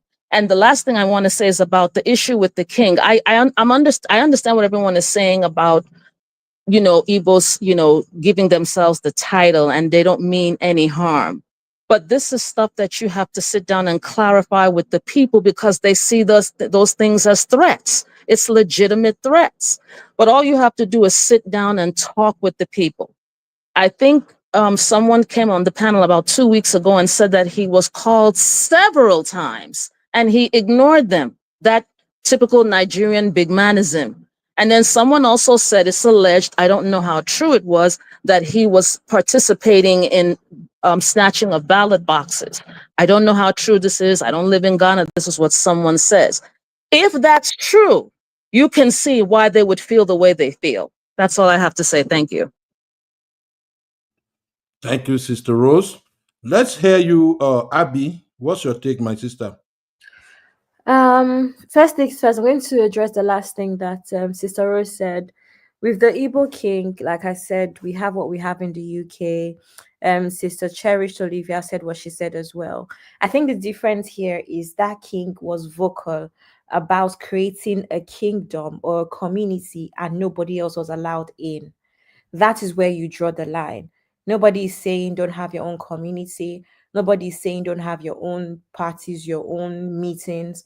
But the minute you start to make it seem like you have a right to create a kingdom or a space where nobody, the original indigenes of that land, Ghanaians, are not allowed in, it's actually a cause for concern. So I think that's the difference. People are just not vocal telling people that we want to take a certain part of your land. When this same thing happened to Nigerians with the Chinese, I think it was last year, we did not like it. We didn't take it. We were angry about it. VDM went there to cause trouble. Why would you have schools, supermarkets, and whatever that's only for you guys when we, in our own country, if you want that, you go back to your country. It's very simple. So I think that's the difference. With the video, it's unfortunate that everything that he has said is true. And even as a Nigerian, no matter how angry you are about it, the reality is we're only here because of our bad government. And that is why I don't want to sound like a hypocrite, because I don't even live in Nigeria. So I think it would be hypocritical of me to say people should go back home and fight for the country, because that would also mean that I should go back home and fight for the country. But clearly, I'm not going to do that. So I don't have a right to tell anybody that. But the reality is, if Ghana has become so unsafe, if Ghana has become so uncomfortable, maybe you should actually go back to Nigeria. I'm so sorry. It is just what it is. And really and truly just makes me realize that there's a lot of things that are, I guess we can say, misplaced priorities when Nigeria is concerned, because they tend to protest and come out for the wrong things, including a few things that are happening now. Why are some things taking so long, where we have more important things to face? But when it comes to trivial nonsense, Davido, all of these things, it takes over. People are willing to go out to the streets to protest for public figures, when actually you should be protesting against the government and the ill treatment that we're getting. There is absolutely no reason. Somebody, a Ghanaian lady in the chat, said people that are supposedly the giants of Africa, there's absolutely no reason why Ghanaians should set ring lights for us and be talking like this. The only reason why this happens is because of a bad government. These are the issues. So yeah. Oh, wow. Thank you very much. Honey, babe. Yeah, I just wanted to say definitely everyone is, the ladies that spoke, I agree with them in terms that but I think the problem I have is that you take the criticism, but you would say something else. The fact of the matter is that, like I said, my dad came in 1969, so I don't think at the time Nigeria is the way it is. Yeah, he came here, had my mom and had me. But what I will say is that You don't come into someone else's house and take over. And I think that's where the problem is. The same energy that us as a community, as Nigerians, have to be the smartest, the most industrious in other countries, have that same energy in your own country. And yes, I do agree with Sister Rose, where there are some people that are actively on ground are protesting, but there is a large majority where they're protesting overseas.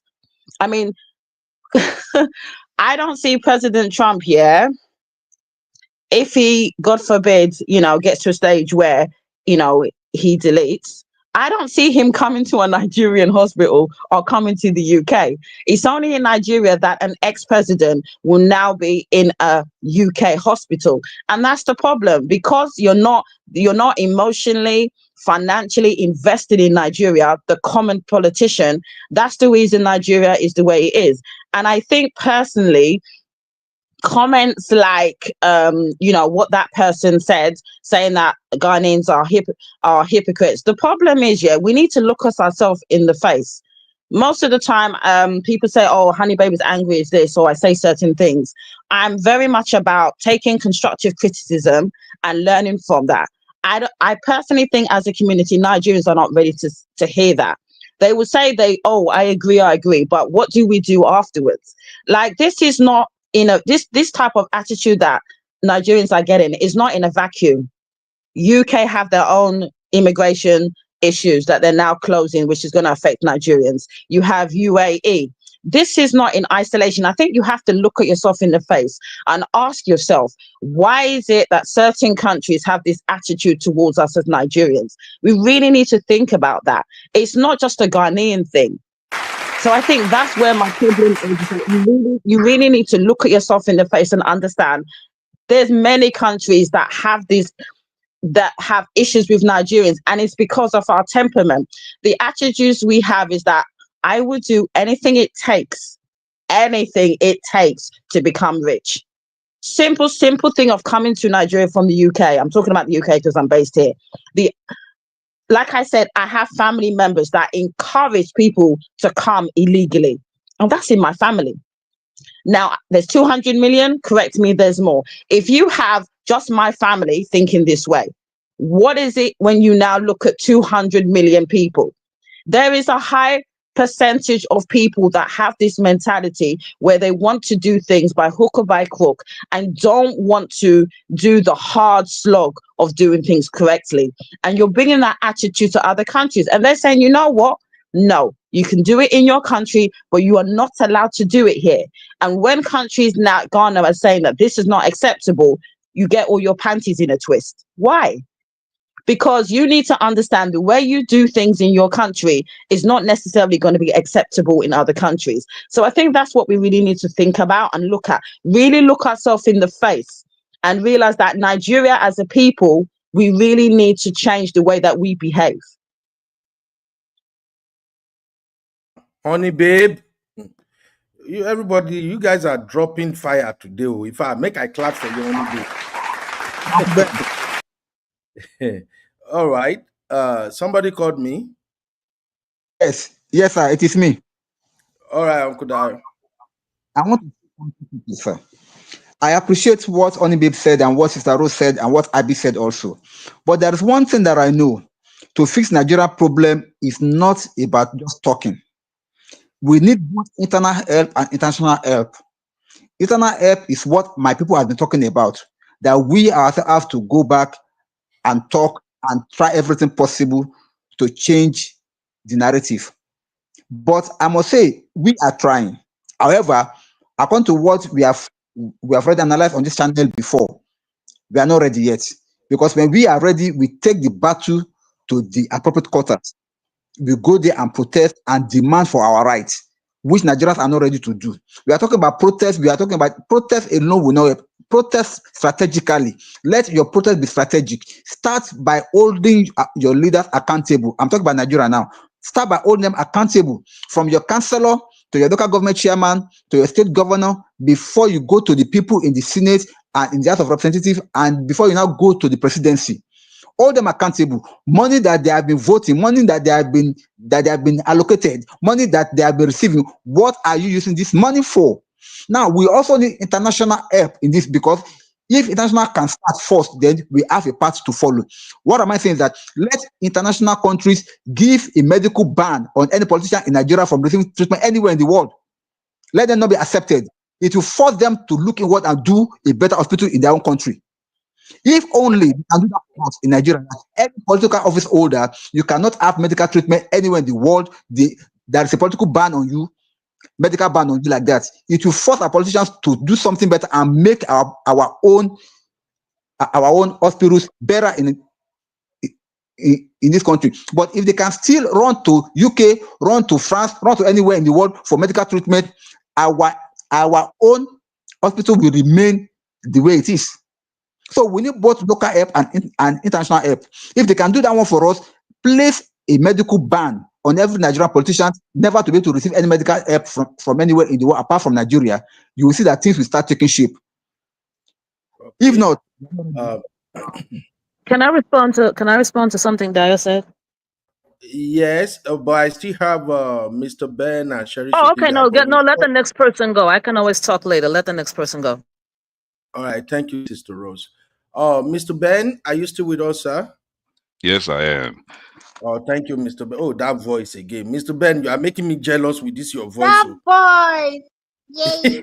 You know where to me. So, You guys are losing focus. so, Mr. Ben, I believe you listened to this video that I played, right? Coming from my Ghanaian brother. Yeah, I did. That's Cyrus. What he was saying is yeah, Nigeria is like I said before, is big, and as a result, everything that plays out comes out really big. But if you look into the details, I think it's not unique to Nigeria only. It is an African problem. And from my end, how I see it is those at the top, they collaborate, whilst those at the bottom compete. Hold on, Mr. Ben. Let me clap for that first. Thank you. Go on, my brother. The issue with Nigeria and Ghana, Ghana is currently just going out on the street and protesting, but the target is actually the leaders in Ghana, and the population have realized that the same problem that is playing in Nigeria is the same problem that is playing in Ghana, and they want to speak loud. This might be the first. There might be a few more to come, because the leadership are quiet, and they are quiet because they can't do anything. They're just hoping that the noise will die down and everything becomes normal. But everything is not becoming normal. Cyrus made a number of points that I agree, in a sense that he said that Nigerians are traveling, wanting to make money at all costs. Who doesn't like money? Everybody wants money. But when the focus is on money only, that becomes a problem. Success is subjective.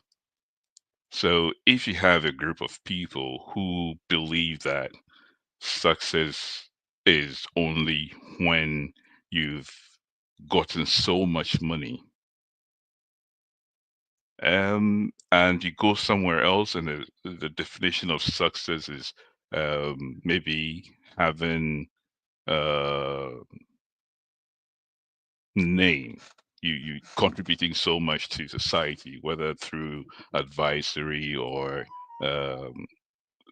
just service to your society, that is success to someone. So when you have a lot of people, I've actually listened to one Nigerian gentleman who was crying over the phone with the mom that he's not a failure simply because he's traveled and hasn't made money. He's not come home with money, whilst friends of his have managed to come home. They've bought cars and houses and all that.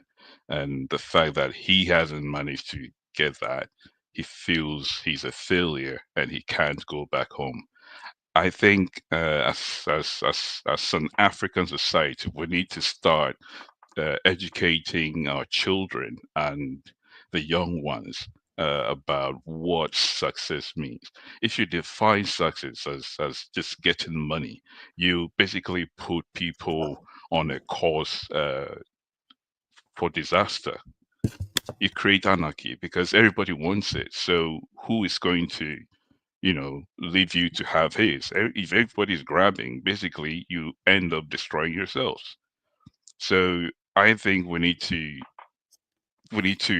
start with educating the young ones that it's okay not to have. If you don't have money, but you have, something else, that's still success. Actually, for me if you ask me what makes me happy, it's not going to be money only. Yes, money is there, but good health is also there. Um, contribution to society. What have you done to help someone else? There are a lot of things comes into play. If life is focused on money only, we create a big problem. And I think that is what, if we can, wherever we find ourselves as Africans, we need to educate each other that it's not all about money.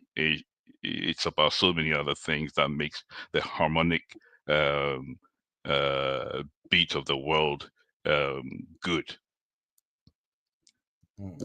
Another thing that the guy mentioned, I think, was about the Igbo king again.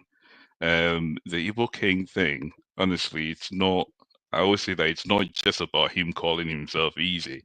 Otherwise, there are a lot of leaders in Ghana. Like we've got the Yoruba king as well. We've got Hausa kings. We've got Fulani kings. We've got a lot of other tribes that have their own community, not like uh, an isolated community, but they live within a bigger community, but they meet as a group and they have leaders. So there is nothing wrong with that. The only thing that this guy has done is that I think he realized that there is an opportunity to make himself another ambassador. Actually, he calls himself ambassador as well. And I feel it's about the iPop thing. It's gotten into him so much that he feels that he's creating another nation's representative in Ghana. He calls himself ambassador. He intercepts diplomatic issues. He basically collaborate with the people in position in Ghana, like the president, the ministers, uh, the various public institutions. He he's got them all in his hands. So people now see that and they think, oh, you've also got your leaders across the whole nation, all the 16 regions. You've managed to put leaders there, and you've given them roles they play. So what really is this man up to? It's not about being an Igbo community leader, but something else. And also, he did something that he that's very serious. The guys who were arrested by the National Security of Ghana for training in a forest called Achimota in Accra, he actually intercepted that event. And I don't know what magic he's got. He managed to keep them shut and got these guys released. What are these guys going to do next? Are they going to be a problem for Nigeria in the future? Nobody knows. So I think that guy is not just an Igbo leader, but he is a big problem. He moves around with militia. I don't know if you've seen videos of that. He moves around with people in military uniforms without any IDs. And all these people are looking. So I think it's right for Ghanaians to ask the government to find out what really is this guy and what is he doing. And I think that's my My brother, you have really, really done a good job. I'm gonna clap for you again. Yeah, and since you touch on, you speak about this Igbo king in Ghana, I would like to go to my sister Cherish Olivia, because Cherish Olivia actually made a very, very valid point. At least she let us into the dynamics of Igbo kinship system. And if you guys still remember, Sister Olivia said in the Igbo traditional kinship system, they do not have a central king. So they do have, can I say, sectional kings, and wherever they go, they try to establish leadership by having their own king at their destination. And according to Mr. Ben, thank you for this very critical information, Mr. Ben.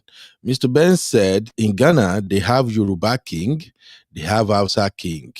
But there is something about this particular Igbo king. And this is where I would like to appeal to my Igbo brothers and sisters and listeners. We need to dissect this thing, this issue, as a bigger problem. I've always said this and I'll say it again.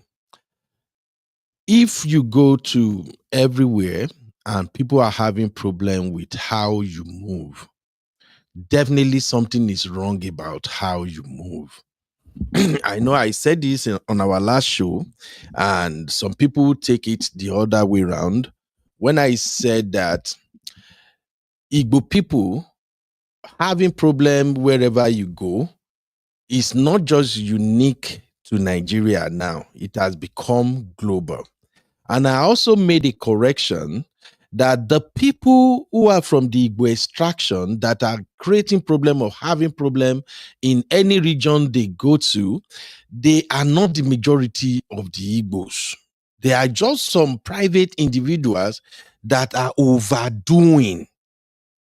And when those issues are not addressed as fast as it could, or as fast as it should be, it will now, the wave will now cross over to the rest of the Igbos. And it's the same with all tribes. Okay? Now, digging further, the protest in Ghana started with this dude on the screen right now.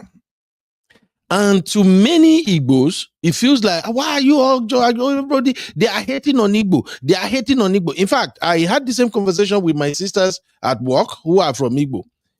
And it almost degenerated to something else until I quickly reversed and said, you know what, there's no need talking about this.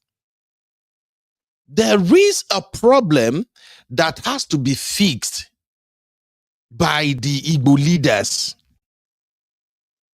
And when people speak that, look, the way you are moving, not the general Igbo people, but some set of individuals, when people come out and say, the way you guys are moving is not right, let us not automatically take it to mean that, you hate Igbo. You people are hate Igbo.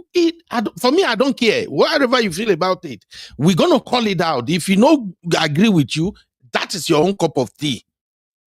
The point is, if one of us is destructive and we don't caution that individual, it will come back and affect all of us. It is what it is. If a Yoruba boy is right here in Austin now, disturbing, moving mad, and we that we are Yorubas, we don't figure a way to caution him on time that, dude, stop moving like this. By the time some people got tired or they were tired of his shenanigans, And they start saying, no, my demo, na Yoruba people, na Yoruba people. Then the rest of us will now become offended. You see the problem? This dude, I even dig into what was going on. And just like this, my brother is saying right now, this guy has gotten himself deep into Ghanaian things. All Ghanaian activities, politics, everything. He is there. He is there. Mr. Ben said it. I think the last time Nicole, who is also a Ghanaian, was here, Nicole mentioned the same thing, that this guy is meddling in their activities and everything. But now, the OT don't pafuka now.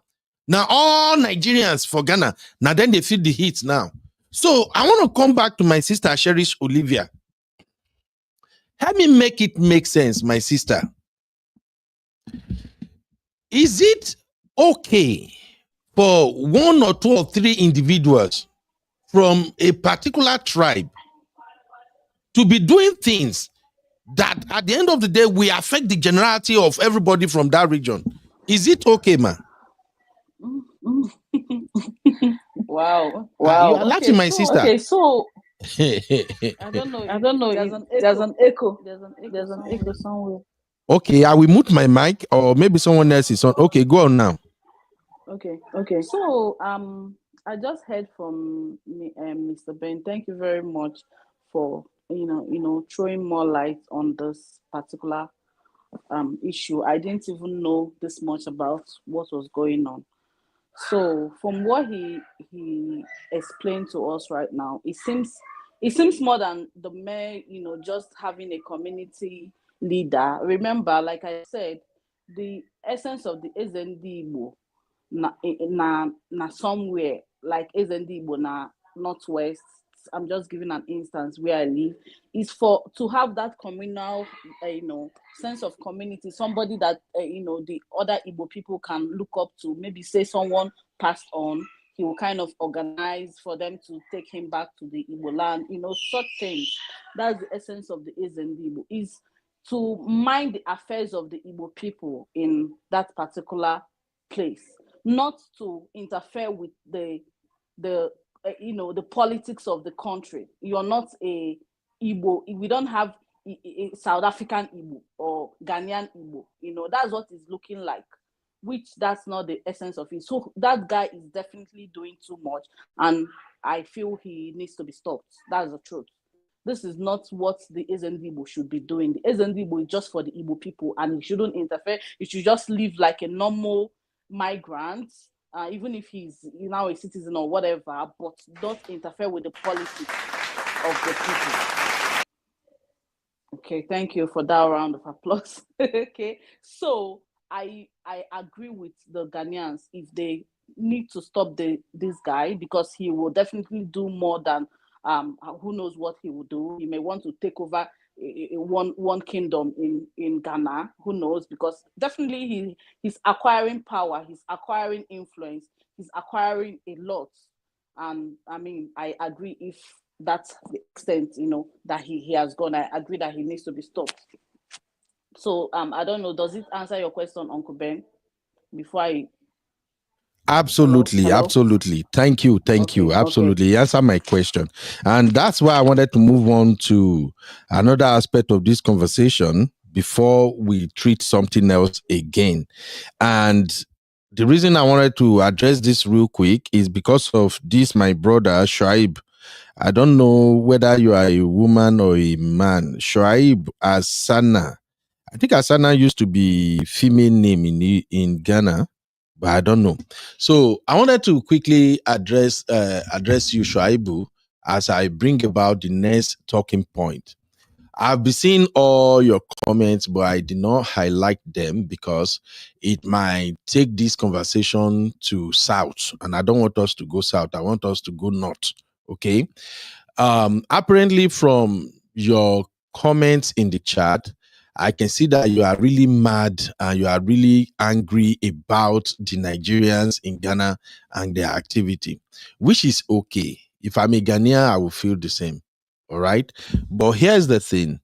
You are here on this platform now, and even at the moment, I have how many members of the panel here? I have 7 people on this panel. We have Nigerians and we have Ghanaians on this panel right now. And you've heard what everybody is saying, and they are being objective. And all we are doing is try to figure out how we can live together peacefully like we have always been, Nigerians and Ghanaians. But you are still dropping all these kind of angry comments in the chat. From your comment, it sounds more like you live in Ghana. And I'm sorry if you really feel bad about what is happening in Ghana, but please, let's not do this the way you are doing it. Okay? We are here now, I think majority of the people listening now, they are Nigerians. If they have to be picking apart what you were saying in the chat, it will become gbas. We don't want that. You heard us speaking out now. You've heard Igbo person spoke on this platform addressing the same issue. Please, let's not move like that. All right? Now, the other aspect of this conversation that I want to bring out is actually about the government. It's about the government and the people of Ghana. So, my Ghanaian brothers and sisters that are listening, and baby, now where una go begin drag me be this, because I will always say my mind. The government and some Ghanaians as enablers. That's what I want to speak on now. Anybody that comes to a country or a region or even a local community and started moving mad, misbehaving, breaking laws, they can't do it alone. There's going to be some people in that community, in that state, or in the country that are actually boosting whatever they are doing. This dude right here came to Ghana. Probably when he came to Ghana, he didn't bring much. He lived in Ghana. He got married in Ghana and started having Ghanaian kids. He has probably been recognized for his achievements in Ghana. And a lot of people might have shared him on severally. And among the people that are sharing him on, you're going to have a lot of Ghanaians who share him on. Even before this guy decided that, I think with all the wealth, with all the influence I've accumulated, let me make myself the Igbo in Ghana, the king of Igbos in Ghana. Before he got to that point, there's going to be some Ghanaian enablers. So let's call it what it is. The result of his exploit in Ghana, whatever he's doing in Ghana, that now got you to a stage that Ghanaians are saying, you know what? You are going to leave our country with this your bullshit. You can't do jack to him if you do not find out the enablers first and grind their butt. I saw his video. I just don't want to react to it because it doesn't make no sense. I saw his video where he's saying, people are going about and saying all sorts of nonsense thing. We are peaceful here. I've been in Ghana. Is anything happening? Nothing is happening. They were just making noise. Even that his video angers me. It's just that I've been able to grow myself to a point whereby I stop getting into people's business when it does not really concerns me like that. But right now, the way it's going, that is now affecting the entire Nigerians in Ghana. Okay, it don't begin, they affect me. So that's why I'm bringing it back. When I saw that video where he was making out bragadoing, they say there are protests in Ghana. I don't see no protests. We are peaceful all over here. We are okay. Yeah. What that video first tells me is that this is a man who lacks social awareness. This is a man who is so freaky selfish that he doesn't even know the negative impact of his activities and how he's affecting the rest of great Nigerians who are in Ghana. And that his video also revealed to me that his enablers has probably gave him guarantee that don't worry, they are just making noise. After a while, they will keep quiet. And how do you get those enablers? majority of the time, those enablers are the people who are eating crumbs from his largesse. Those enablers are the people who he's giving money, buying them gift, or doing all kinds of things. So they've given him guarantee, they've given him assurance. Don't worry, we know our people, Charlie. Charlie, we know our people. Our people, we just make noise, there we go. Don't worry, you are the easy. So please, let's look into that aspect first. We just have to call it what it is. So my fellow Ghanaians, we are with you 100%. Chase away all kind of nonsensical people that are trying to destroy your country. If you find any Nigerian that is involved in illegalities, chase them out. Pursue their papa, pursue their mama. But also, face your own demons. The same problem you're having in Ghana right now, we have been dealing with the same problem in Nigeria for way too long. Uncle Dayo mentioned something in the course of this show, that to find solution to Nigeria problem, we need both local and international help. You know why? We have politicians in Nigeria. We have terrorists. We have all kinds of people in Nigeria, that even Chinese, they are in Nigeria now. Some of them are even so crazy that they flog their staff. The people that are working for them that are not well paid, some of them are so bold. They go line them up, they go flog them. It's happening in Nigeria. In a state with governor, in a state with police, in a state with political representatives. What do you think we give a Chinese the confidence to carry cane? They flog Nigeria in their own country, in their own community. I bet you guys have not seen those videos before. I'm just bringing that to make a point here. In Ghana, you have to look at yourself first. No foreigner can come into your country and do nonsensical thing if they don't have enablers. Yes. Some of the allegations they brought against this man, they say, oh, he's encouraging prostitution, allegedly. Okay. If it is true that he's enabling prostitution, the community where he brought those girls, wherever he brought them from, into Ghana, are people not living in that community? I just want to know.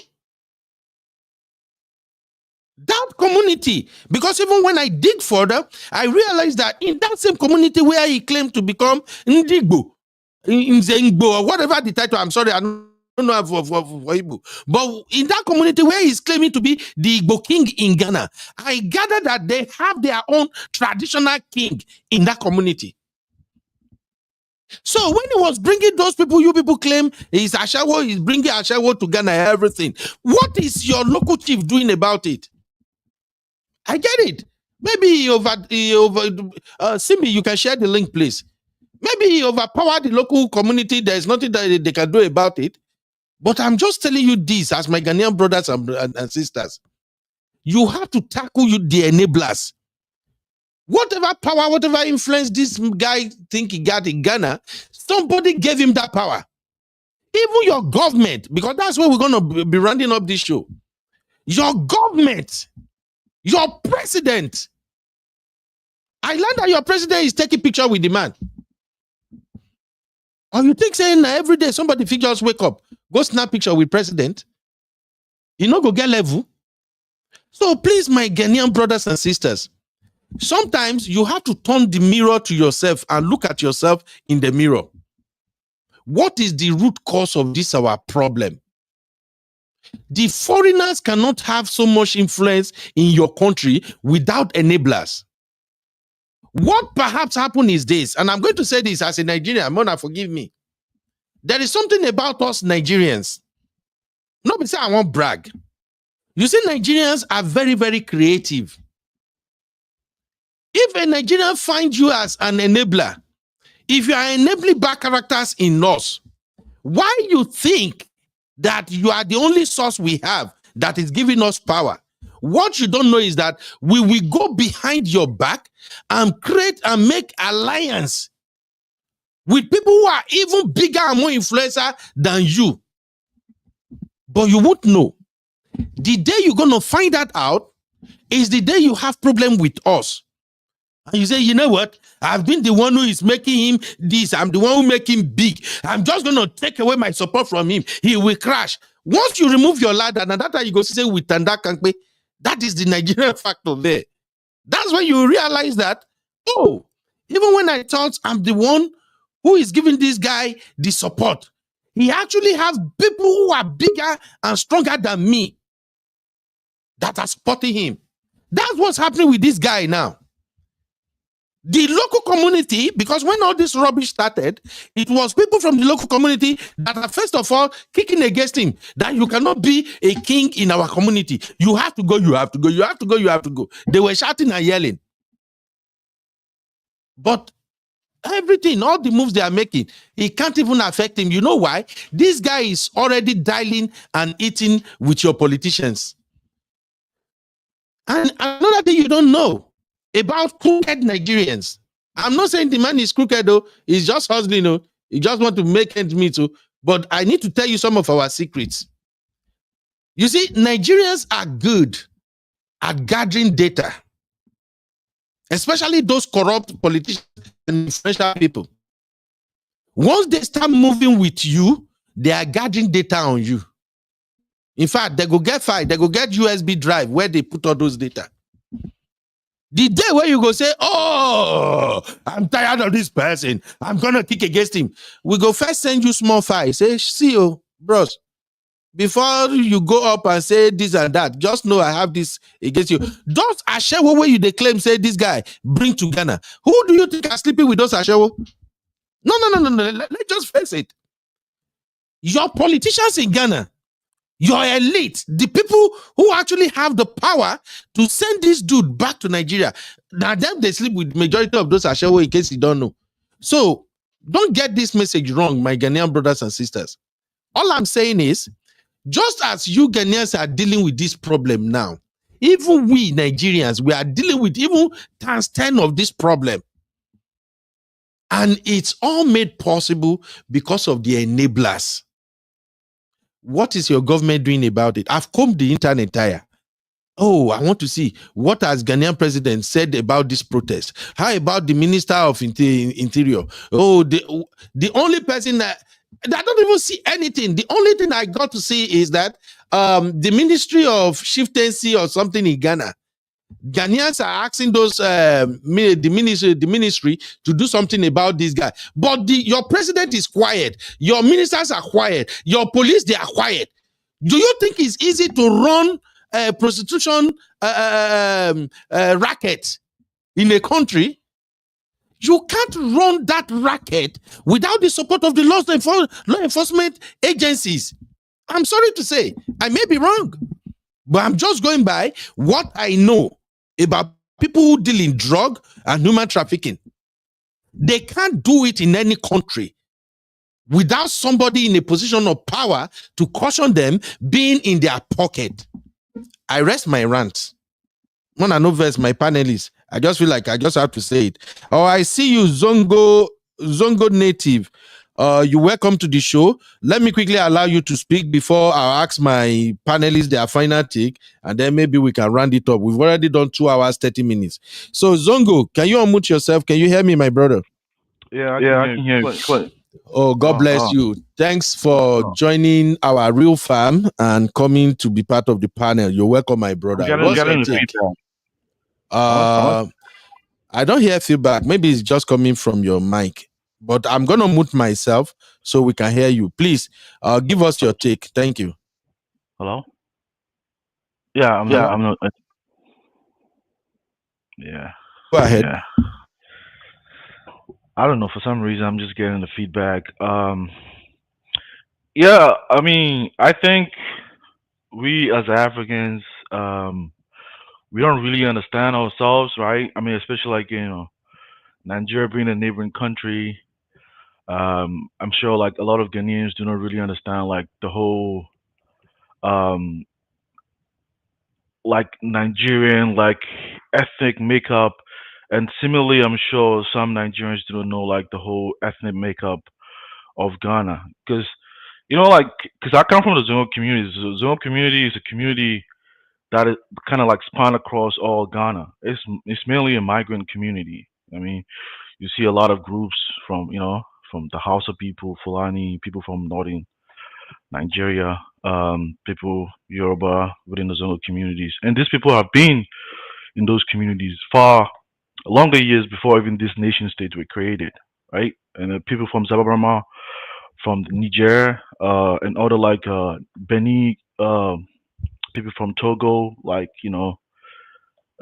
some neighboring Kotokolis and some neighboring tribes in Togo and also in Burkina Faso and Mali as well. So there are a lot of immigrants. I think the Igbo people are kind of like new, and I'm sure like there are other like minority groups from Nigeria that are also in Ghana as well.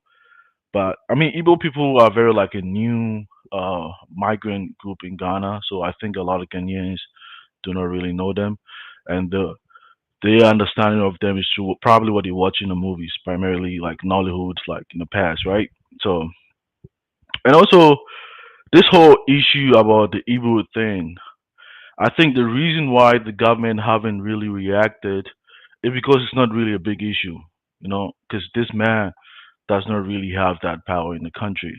Like, it's not possible. But I think Ghana, they're like different groups, different tribes, and also like people have different level of education. So this whole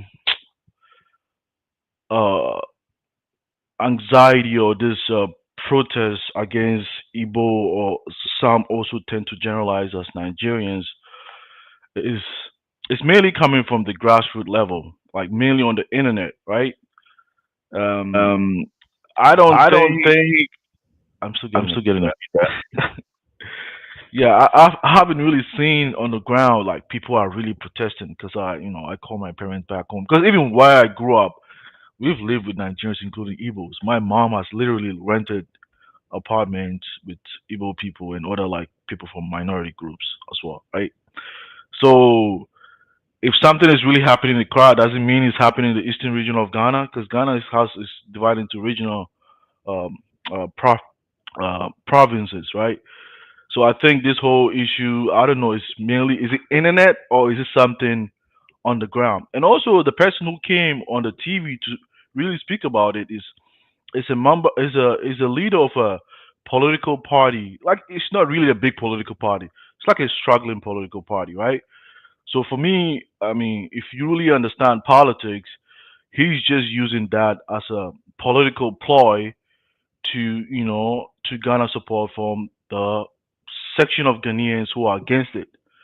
Because not entirely all Ghanaians have issue with this man. Because for me, if I sit down and look at this thing, I'm like, what the hell? Does he really have that much power? Like, come on. The police can really just neutralize this man within a amount of few hours, right? But I guess people do not really,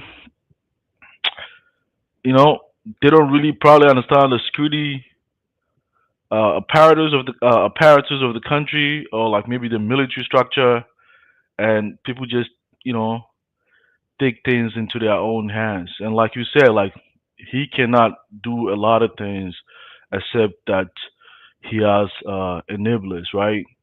And sound like the visit that he has done, I guess maybe he kind of like posted himself as the leader of like the Igbo communities. That's why he was able to meet some of these senior political party members in the country. But politician, what do you expect him to do? Like, if someone comes, says from Igbo community, is he going to tell you he doesn't want to meet you?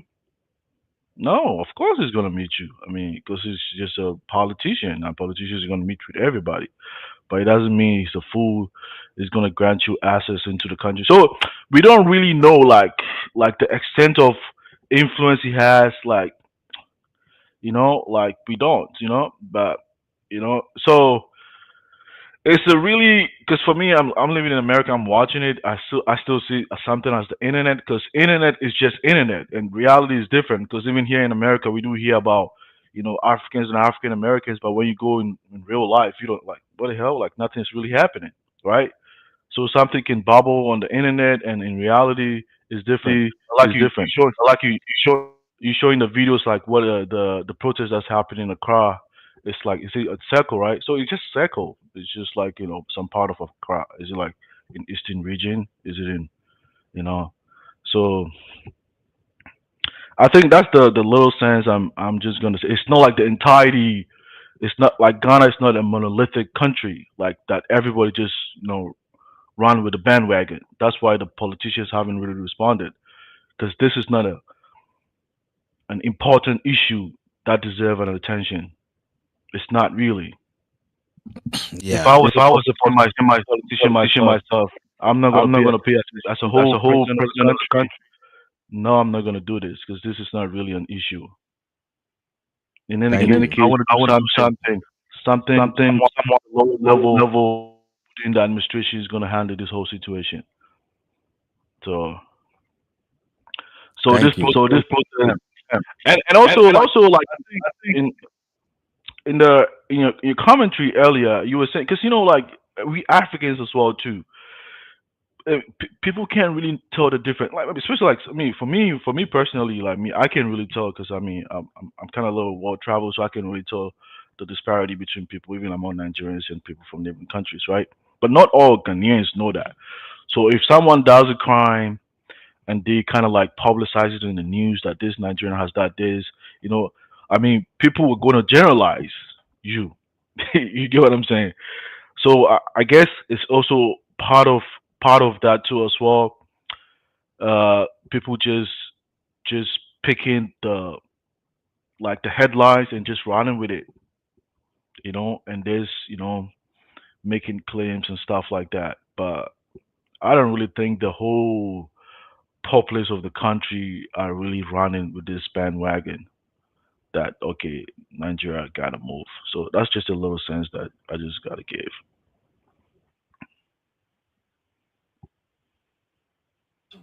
Thank you, my brother. Thank you for your take. I really appreciate you coming on and shining light on that. You mentioned a couple of things that I think you are 100% right on your take. For instance, you said in Ghana, this might actually not be as big as the internet make it seems like. And shout out to my sister Marriott. Welcome, Sister Marriott. Sister Marriott said, I agree with the caller. This sounds overblown. Yes. And we are in the era of social media. In social media, the moment all this Gen Z, they started making video and post on TikTok, and then it get to Twitter, then it's gonna come out to be something more than what it is. But here is where I am worried. We see all this going on social media right now, but this conversation is beginning to spread among people in communities across the world, especially communities where you have Ghanaians and Nigerians. It's now becoming like a bigger problem than deemed necessary. And when I look at the protest on social media, sometimes, like many of my panelists here had pointed out earlier, it seems there are way bigger issues beyond this king or no king matter that is going on here. So you're right, my brother. But my concern now is the government. Because you see, this thing that we're saying, it looks small. So far, so good. Ever since they started Nigerians Must Go, we've not heard of any Nigerian being pied in Ghana.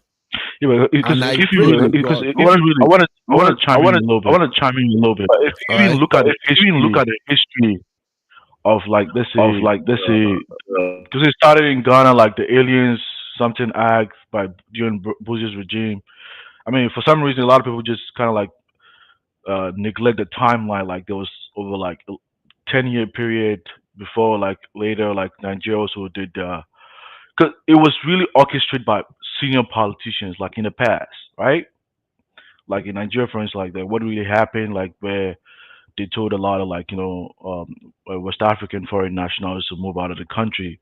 This was an initiative that was orchestrated by politicians. It's not really coming from the grassroots. So there's no similarity over here, right?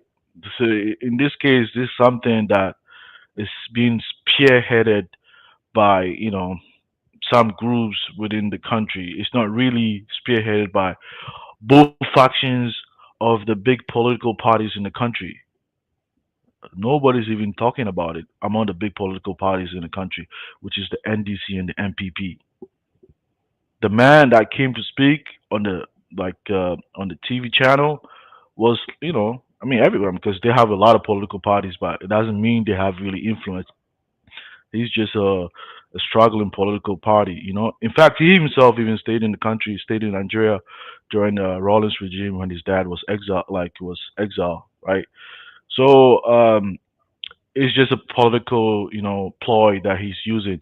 I mean, I agree, but sometimes when we watch social media, we also have to, apply our reasoning to see is it really translating on the ground. On the ground. Because over here we see that among African migrants and African Americans all the time. But when I get out, I'm like, what the hell? Where are they? Like, I don't have no issues. But like they say, you're gonna boycott African businesses. Businesses. We hear that all the time. But then you get out, like you see, even some African Americans haven't even heard about FBA before. They're like, what the hell What is the that? hell is that? You know, You know, Bro, you're making me laugh, man. you get what I'm you know saying? what I'm saying? I That's know. mainly if you are you really are on social media, then you know about this. And I'm sure I do call my parents back home. I'm not sure my mom even knows about these things. I don't think, because she's not really on social media. And if you look at Ghanaians living in the eastern region or maybe somewhere in Volta region, this is in Accra, some section within Accra. So you do think like a Ghanaian living in northern Ghana knows what is happening over here? Unless maybe the national TV just give them attention. Yeah, thank you. Yeah, Thank you, my yeah, brother. exactly. Yeah, thank you. I'm gonna move on to other members of my panel, but I pray to Almighty God that this doesn't result into unliving of a Nigerian, because when this goes on for a while and it's unchecked, the moment one Nigerian lost his or her life as a result of this agitation, then it's gonna become a national problem. All right. So, but let me hear from Sister Grace as I'm gonna review the benefits of Ghana to Nigeria and the benefits of Nigerians to Ghana, because we still have to look at the economic impact of the Nigeria Must Go. Let's see how that will affect both countries. But Sister Grace, you're welcome, ma. How are you doing today? Good Good evening, my evening, my people. How people. is How is everyone everyone doing? doing? Oh, I can I hear can hear echo. echo. Are you playing your TV? I don't know where that echo is coming from. Please, everybody, just mute yourself. I really don't know where the echo is coming from. I can't hear the echo myself. Okay, let me Okay, talk let me talk again. again. It's still It's still echoing. echoing. I'm I'm not not playing playing my my TV TV anyway. anyway. I think Okay. someone's mic is on. Tell them to Yeah. mute their mic. Or you can Okay, just what I will mute their do, mic. don't worry, I will just migrate the stream to another tab because sometimes it does happen. So, Sister Grace, just hold on just a Okay. minute. I will start Okay. it on another tab and then maybe that will take care of the echo. Just hold on, man. Okay. All right. Okay, here we go. All right.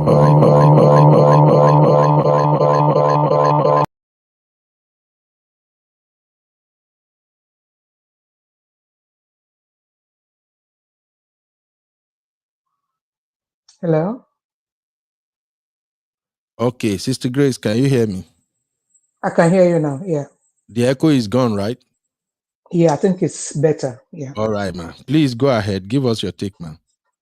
Thank you. Well done, everyone, for good job you've been doing. I've been away. I've been busy. Even today, I've been busy. I was listening on and off from the background.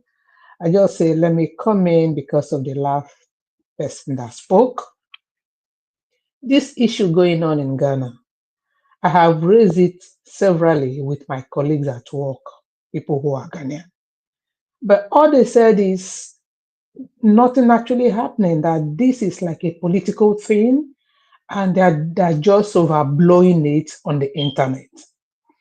And as I was listening, as people were talking, I didn't want to come and talk about something I don't know, I don't have evidence to. So when this last guy spoke, I'm like, well, maybe I will just echo what he said, but know that I am 100% sure.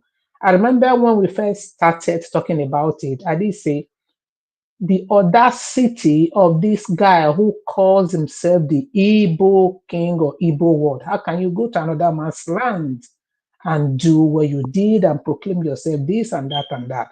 But each time I raise it among my Ghanaian friends, among my colleagues, but they keep saying nothing is happening. So these guys came and just say what just said. That's why I just said, okay, let me just echo what he said. This is what I heard. This is what it's not like I am there to say, okay, this is what is going on. I think the only thing we need to do actually is to pray for our people, that people will be saved there, that whatever that is going on, this our own brother that is so-called the Igbo chief or Igbo king, should also put into consideration the safety of people who are not at the level where he is, who people who doesn't have the kind of connection that he think he has, so that other innocent people will not go and suffer what he started. But all I'm hearing from other Ghanaian people that I know is that nothing is happening. It's just a political propaganda from other parties. I really don't have any proof to it.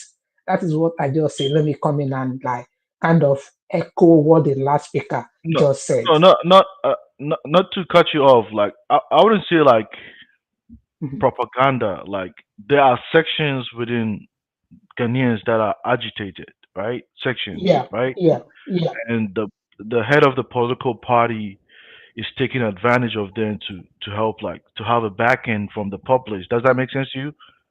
Yeah, yeah. Same thing we're talking about, that people just blow it out of proportion, that is not as, yeah. That's why I'm saying that our Igbo brother, the chief, should kind of correct what is kind of causing other people to be angered, so that innocent people will not suffer the wrath that will come after all. That's what I'm saying. Like, there are other political parties who are kind of capitalizing it, and they putting more fuel into it to make it sound worse than it should be. I'm not saying there is no issue. I'm not saying the guy has not done things that other people are actually angry about, but that is not as we are hearing it from the internet. That's what I'm saying. Yeah. All right. Thank you. Thank you, Auntie Grace. Okay, let's begin to round up, my people, by looking at solutions, and more importantly, what the government can do in situations like this. But before that, let me just play a couple of all these ignorant people with their videos. Take a listen. Listen to me very, very well. The video is in two forms. English part is for you, the Nigerians, and the cheap part is for me and my Ghanaians, my brothers and my sisters. What have we Ghanaians done to you, Nigerian people? You people always come to our motherland. We receive you in a good way, but the only way you people will pay us back is to kill us, kill our brothers, our sisters. Now, so some Ghanaians have been protesting on their streets that Nigerians must go, Nigerians must leave their country. I mean, you all know the reason, because of that Igbo king. Funny enough, a lot of Nigerians do not actually care about the man or his kingdom, but they are deceiving, and because Ghanaians are protesting, Nigerians must go. My brothers from Ghana, before I tell you my opinion, let me show you something. In Nigeria, we have different languages and tribes, just like you have in Ghana. The most spoken language in Nigeria at the moment, according to the statistics, is Hausa, followed by English, followed by Yoruba, and Igbo is in the fourth place. Now, I'm pretty sure not every Igbo person is supporting this man or his kingdom. A lot of the Igbos I personally talk to do not even know this man. Therefore, it is not even fair to say Igbo must go. Talk less of involving 200 million Nigerians who have nothing to do with the kingdom. Just because some group of Nigerians are trying to build a kingdom in Ghana does not mean all Nigerians are involved. And my opinion on this whole saga is, dear Mr. King, dear Mr. Igbo King, no matter how pure or good your intention of building that kingdom is, since the owners of the country do not like, then leave the idea and move on. Do not let this affect other innocent people and their business, because if this Nigeria must go protest continue to happen, a lot of innocent Nigerians living in Ghana might be affected. Of course, there are Ghanaians living in Nigeria, but let peace reign. My final message to my Ghanaian brothers, please and please stop generalizing this protest. It's not about Nigeria at all. It's about some group of people. Concentrate on them. Majority of Nigerians don't care about him or the kingdom. Of course, there are Ghanaians living in Nigeria, as I said, but let peace reign. Thank you. My people, Ghanaians have started the protest. You are sending rain for the protest. We are waiting for the rain.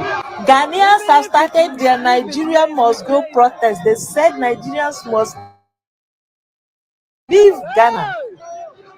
The funniest part is for them to also blame Nigerians for the rain. I said, you blame Nigerians for everything.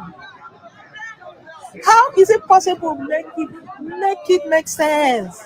Make it make sense, guys. All of these things, any evidence, any single evidence against any Nigerian. Wow. Yesterday, the protests, I saw so many placards, different write-ups. People air their minds based on what is happening in the country, about the ritual of a thing and kidnapping are missing. But there is something that I didn't see. There is one that was missing in those placards. I was watching very carefully to see if I can see that particular write-up, but I didn't see it. Because why they are doing this protest is because they said people are missing. There have been some ritual killings and every other. I think that when you want to tackle problem, you tackle all the problem at once. But for me, I was looking for a particular write-up, but I didn't see that particular write-up. And I believe that is the genesis of even this problem. That is the genesis of it. Those TV stations in Ghana here, that is advertising money ritual. There are a lot of them, lots of national TV stations here advertising money ritual. Here we That go. is even attracting people from different countries to come for money ritual, to come and do money ritual in Ghana. That is even making some underage boys in Ghana here to involve in money ritual. You can see some cases where a teenager killed his friend, his fellow teenage friend, based on what he saw on the TV. There are lots of TV stations in Ghana here advertising frauds on the TV station. It didn't start today. It has been happening for many years. And those are the areas that contributed to everything that is happening. It's another sensitive area that you people are supposed to at least take a look at. I was thinking that somebody will come to one of the protesters' mind to write something like that too on the placard. Because when you want to solve an issue, you want to tackle a problem, you need to bring everything together. You need to think about this other aspect too. These are even the genesis of it.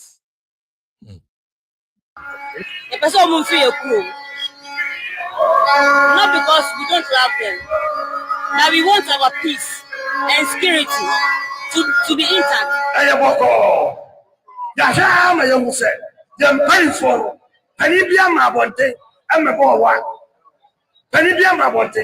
Because I didn't know and follow Jane here. I didn't this week, the part 13. I didn't what is our number? What I want to tell you, so I know say a lot of Ghanaians don't know about him. In 1969, Ghanaians sent Nigerians away from Ghana. A lot of life was lost, businesses was lost, property was lost. After they sent Nigerians away, what happened to Ghana is what I want you to watch in this video. I want to show you.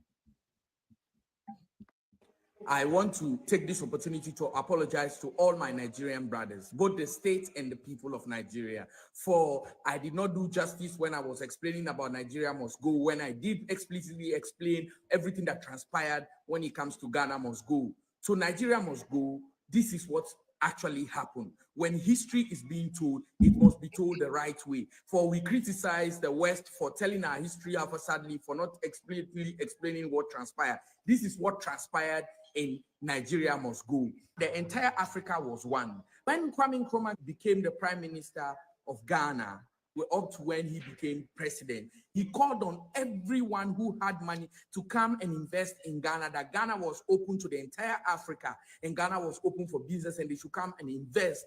Nigerians, wealthy businessmen, were of 90% of the investors who moved to Ghana to invest.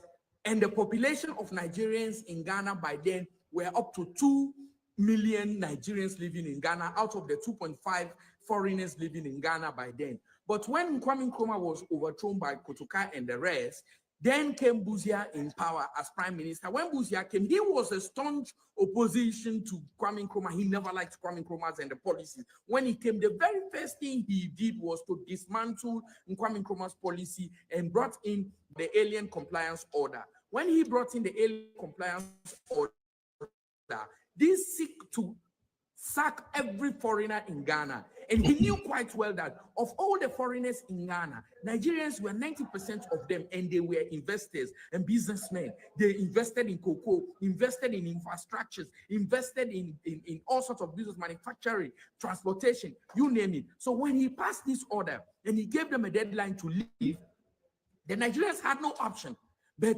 to auction all they had, because they were suppressed by the government. And by then, Busia passed this law that no foreigner should be engaged in. About 40 businesses he put down that no foreigner should engage in. So the Nigerians had no and it was a bad time in history. Nigeria had to auction their cars. Nigeria had to auction their houses. Nigeria had to auction their businesses, their farm. Most were not even able to auction their businesses. They left it, and the indigenous Ghanaians took over their businesses, their cocoa farm. They lost their lives in custody. And as a result of this, it affected, traumatized the Nigerians. Just imagine you took huge amounts of business and money to invest in Ghana. And even when you are leaving, the hard cash money, the money you were supposed to take, the banks refused to give Nigerians more than 2,000 pounds. And these people had hundreds of thousands of pounds in their account in Ghana. The banks refused to give money. And this Nigerian, we were in huge migration crisis.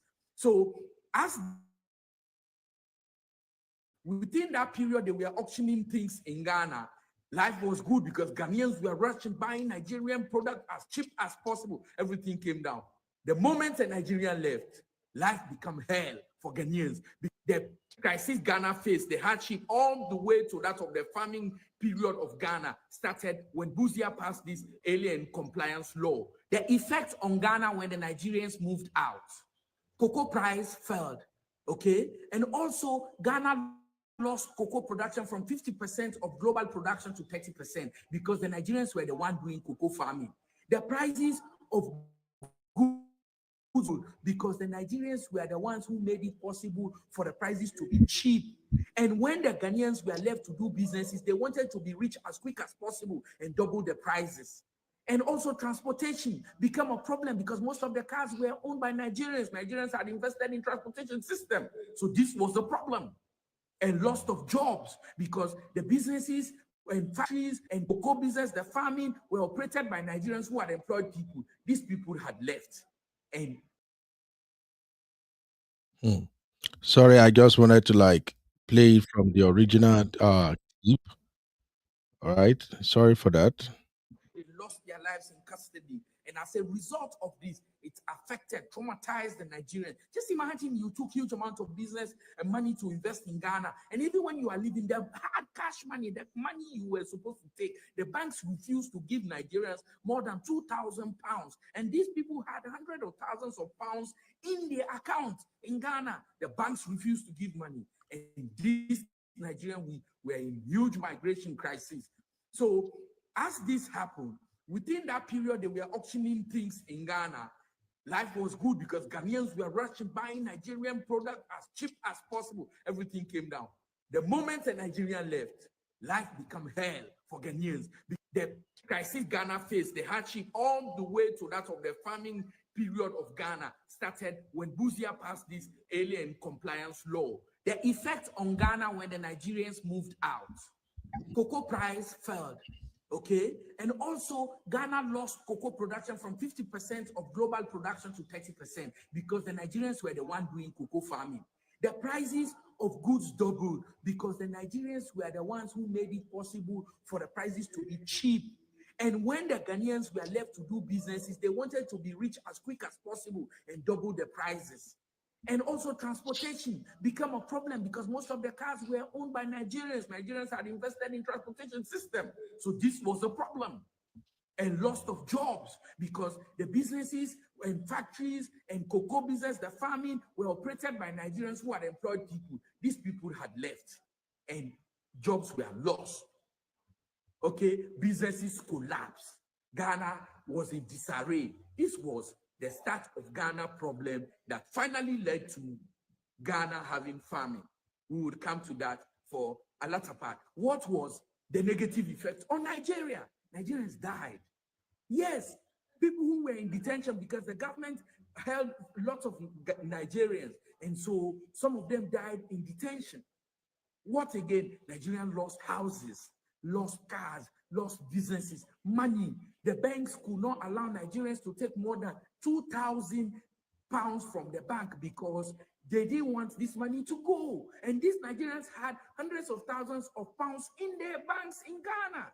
So this was a disaster.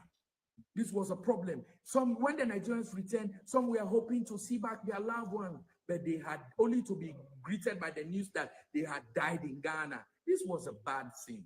Alien compliance law was what led to Ghana to fall in those periods until in the year 1985, when J.J. Rawlings went to Babangida to renew relations with Nigeria.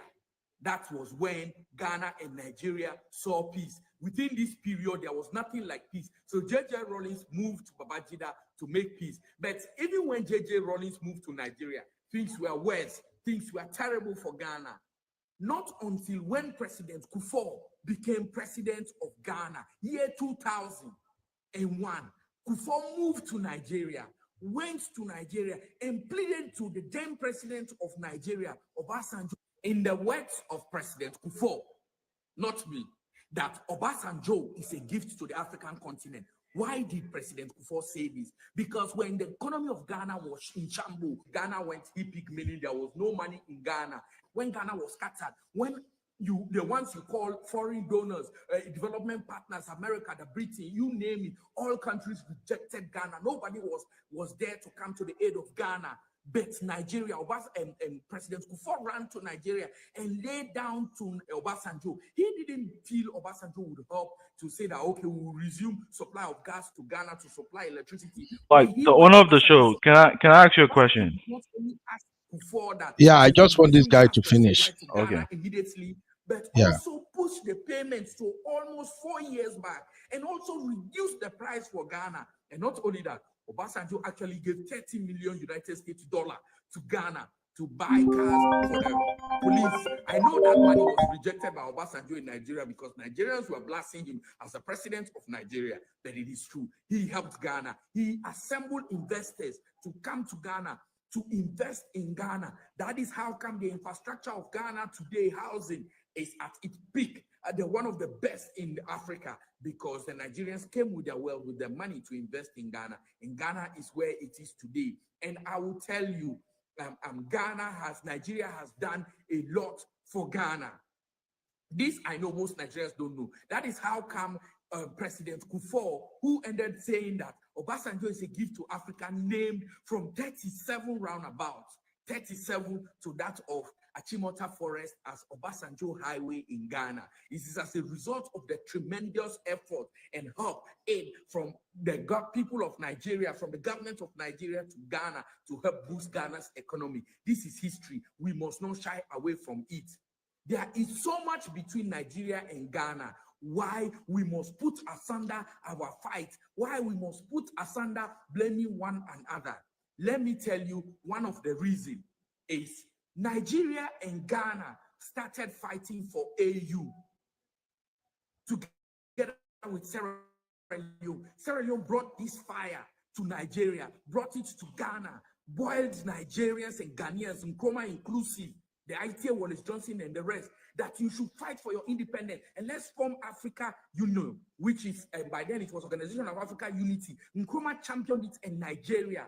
But the white man skillfully came to Nigeria and told them, do not allow Ghana to head AU. And they went to Ghana and told them, do not allow Nigeria to head AU. The reason being is they knew these two countries were a powerhouse in Africa. Nigeria had immense wealth. So also is Ghana. If these two countries could blend their wealth together, I'm telling you, there is no way Ghana and Nigeria combined would not be able to give aid to Africa.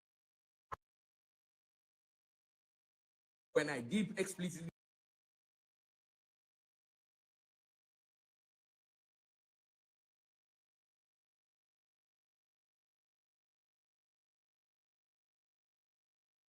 You muted. You muted. Yeah, my brother, please let me hear from you because I just want everybody to hear from this young man. And the guy probably have opened a lot of people's eyes with his videos. And I do believe that those of us who are on this show today, we have learned one or two things about Nigeria and Ghana and how this Ghana must go or Nigeria must go may affect both countries. Before I go to my brother, please, if you're watching, let us take this poll real quick. Do you think these guys video actually do justice to the economic aspect of the Nigeria must go? If you think so, drop a 1. If you think no, his rhetorics, nah, it doesn't make no sense, drop 2. Now coming to you, my brother, over to you. What do you want to say, bro? Yeah, I think his presentation of the whole entire history is just it doesn't represent the accurate historical fact of what really happened. So the Okay. alien in 1969, it was like most foreigners from within West African region. It wasn't just entirely just Nigerians. There were other like Africans from the regions, including Togolese, Burkina Faso, Beninois as well, that were impacted as well. You know, because I have like relatives that might trace their lineages in Togo and as well, right? And till today, they don't like the MPP party because it was during Bouzia's regime that passed that act as well. And also, like there was a timeline between that 1969 and 1983. That because what really happened, because I think Ghanaians went to Nigeria like during like I think the oil boom in Nigeria, and they went there, and depending on the like political or economic condition in that country, the government also told, I mean, not entirely Ghanaians, but West Africans to also move out of the country. But those impacted were Ghanaians, just like in Ghana, like the ones that were mostly impacted as well, were also Nigerians. But let's not out like neglect the other West African people like the Beninois, maybe Togolese, Burkina Faso, the Nigerians that were also impacted as well. And also, if you really listen to what really happened in Nigeria in 1983, they were not entirely sacking people for just coming from West Africa. If you were expatriate and you had your legal documentation, you can literally work, right? It's just mostly we Africans just want to do things by the old ways, and we tend to conflict history with just following due process. Like we just don't want to follow due process, right? So, I mean, for me, even after even listening what happened in Nigeria, I'm like, okay, so he was literally sacking people uh, that did not have any legal documentation, and I'm sure like that's what's really happened in Ghana too as well, right? So let's know how to distinguish between people that are really in the informal sector and are not really contributing that much with with other like corporations that really comes to invest. Because in Ghana, like the corporate body that come from like foreign countries, including Nigeria, I mean, you think the average Ghanaians have issues with it? I don't think so. So it's not really from the the corporate sector, like the formal sector of the economy. It's mainly from the informal sector, like when you go and you sort of like impact um, the somebody's economy, of course they're gonna have issues with you. You know, Yeah. if they enjoy like, if they are in the like the small scale sector and they are doing business, and then the law says you don't have, it's not even allowed to operate within the small scale sector, like let's say like the retailing sector part of the Mhm. business. Okay, that shouldn't be an issue. Like, but we tend to overlook all this stuff because we live in Western societies. This is not even happening in America. Like, you can't just get up and just go work as a student. No, you need a legal documentation. Because even in the U.S., like, I came here by school myself. Before you get your like your work authorization to work, they have to make sure an American citizen get the job first. Yeah. Unless otherwise there's no American citizen that is readily available to apply for that job, then they can give you to the foreign national. This is no different from what most countries do. So, like, I think we just have to learn on how to follow the due process. You know, I mean, if we kind of like work more on how to engage people, not really causing too much, you know, chaos with the local business people in a country, then this wouldn't create these confusions. I haven't really stayed in the capital city in Accra when I was in Ghana before, so I don't really know the dynamics.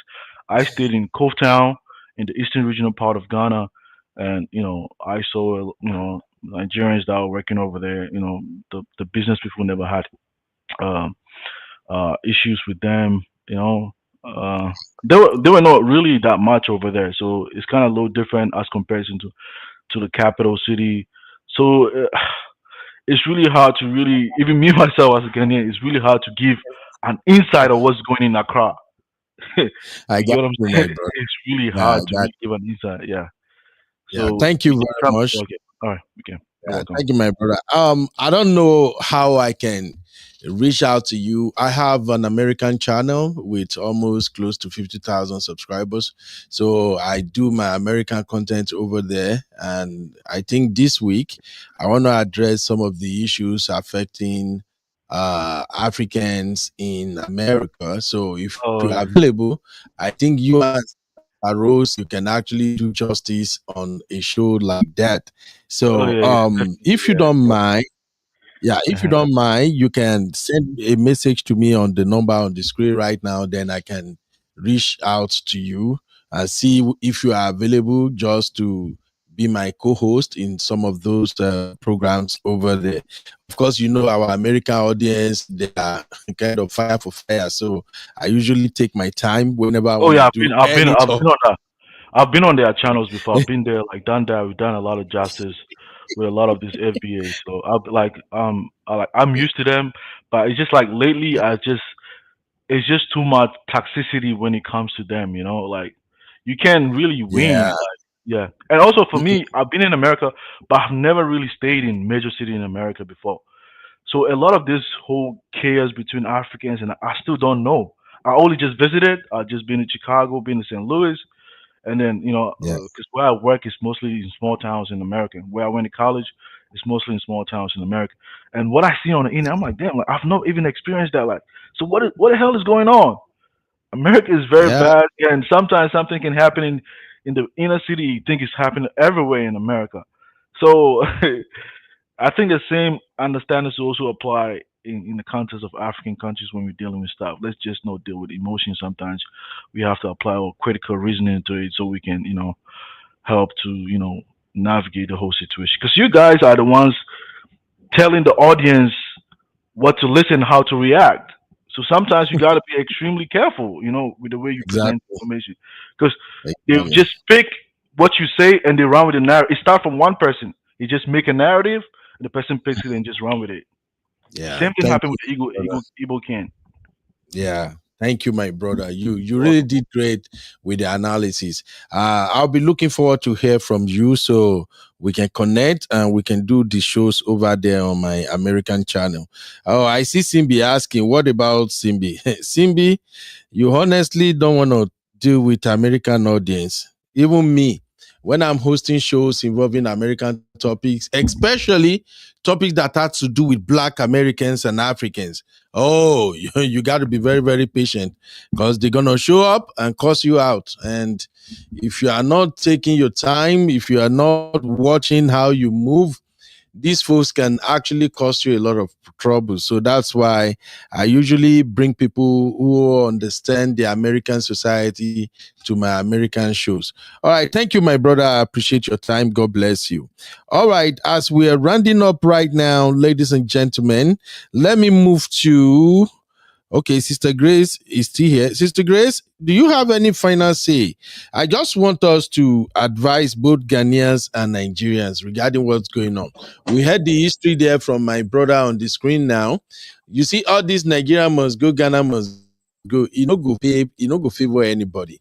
I think even Ghanaians have more to lose with this. I'm just being honest here. Nigerians give Ghana a lot of business opportunity. They boost Ghanaian economy. I'm not saying Ghana are not doing well on their own, but you see, as an African country, you need every investor that is interested in your country to come in. Now, I'm not saying you should allow those with excess or crazy behaviors to stay. No, but you want to be diplomatic about it. So, Auntie Grace, your final take, man. Yes, my brother, Uncle Beno. I think Ghanaians and Nigerians, we are brothers and sisters. Like I was saying earlier, I have Ghanaian friends, I have Ghanaian colleagues. I don't see anything different between us. So that's why when we are talking and then we talk about what is affecting us here and then back home, we can't actually separate Ghanaians from Nigerians. Everybody need to tread carefully. That is why I said this Igbo king or Igbo chief or whoever, he need to rethink and see if there's anything he can do to make sure that this situation does not escalate beyond what it is now, so that the innocent one will not be the one to suffer. If anything happens, Nigerian will lose, Ghanaians will lose. We've been having Nigerian must go, Ghanaian must go. And each time it happened, both countries suffers it. I don't see why we have to keep allowing this thing to happen. I think it's as a result of these selfish politicians who want to capitalize on something to use it to fight their opponent. This is where things are happening. So if the masses are sensible enough, they shouldn't follow these politicians because they know where they settle. They know because the money is in their pocket. So we have to learn from this one and learn that the masses should act the way we ought to, so that it will not lead to this Nigerian must go again like it's been happening, because it will not go well with both. It's not the politicians, it's the masses that will eventually suffer. So we should just tread carefully, and then the Igbo king should take time to address, and the Ghanaian government also should address what is happening and let the Ghanaians know exactly what is happening. Whatever that is making them to be angry, let them address it so that the masses will know exactly what is happening, so that this thing will not escalate to the killing of the innocent ones. Thank you. Thank you, Auntie Grace. We really appreciate your take there, man. Thank you. Yeah, thank you, man. All right. I don't know why all these people are calling me now. They should just leave me alone. I'm on vacation. They don't call people on vacation from work. All right. Let's see. Uncle Dio, what's your final take, sir? Okay, Uncle Beno, thank you very much for this opportunity. I must say everybody has spoken well so far, and I want to take a cue from what Sister Grace has said. Auntie Grace has really spoken my mind, because this is an ill wind that will not blow anybody any good. From what the man that you played the video said earlier on, it is clear anytime something like this happens, both sides will lose. I can remember vividly before the Ghana must go in that happened in the 80s. I was in secondary school that time, and I remember very well about 60% of our teachers were from Ghana, and they were very, very good. they were teaching us very good than our Nigerian teachers at that time. So when this incident of Ghana Must Go happened, it was so sad that they had to leave.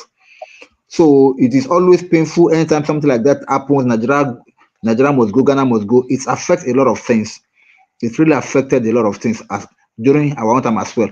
Now, coming back to the issue at hand, if this matter is not taken cautiously, if it's not addressed cautiously, and they are allowed to degenerate into a situation whereby Nigerians have to leave Ghana, I think Ghana and Nigeria will lose, but Ghanaians will lose more.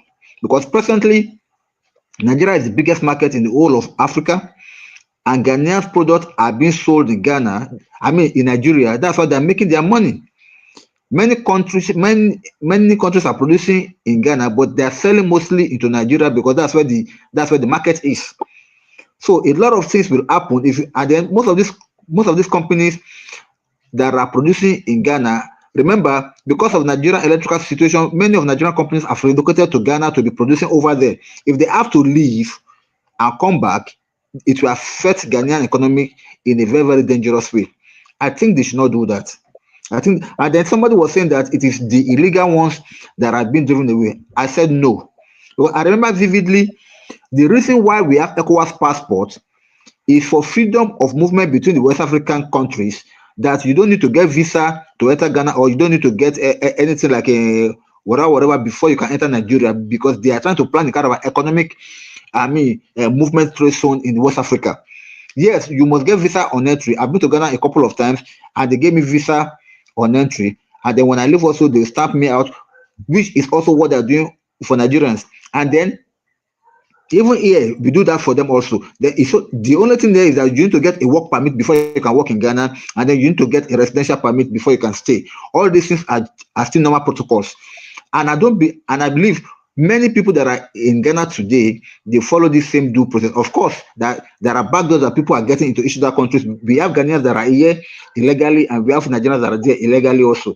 So if you are talking about only those illegal ones to leave, it's still going to affect either way, because they may be in the majority or they may be in the minority. As the case may be, they are still investing in the country where they are staying, and they are still helping that economy to be able to be. Now, most of our Igbo brothers that are in Ghana presently now, I know of a fact that they have these people in Ghana, these are custom, these are immigration people that always prey on Nigerians because they want to confirm that they have their stay. If you don't have your residence permit in Ghana, they will pursue you and then they'll be extorting you for money. I have people in there and they tell me all these stories. That's why they make sure that every time they need to go and renew that paper to be able to retain their stay in Ghana. If you don't renew it, they'll just be extorting you for money. So they don't want that.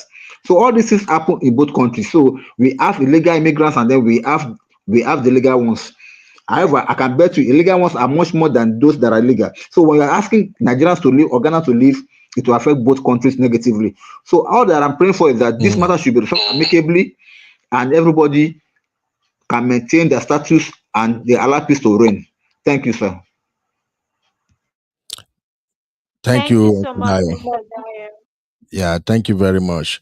All right, we are rounding up, and we're rounding up just about now. Everybody has gave a very good submission today. In fact, I enjoyed the show myself. But my Abby, you've made a lot of friends. So I see you and Afi were going back and forth in the chat. Still, when you hear Mr. Ben speak, you were like, Uncle Ben, Afi is our wife. Hey, We married Abby that. is married to a Nigerian? She's married to Luke. Since when? Exactly, since when? Oh my God. So Abby, your final take, my dearest sister. What's your final take?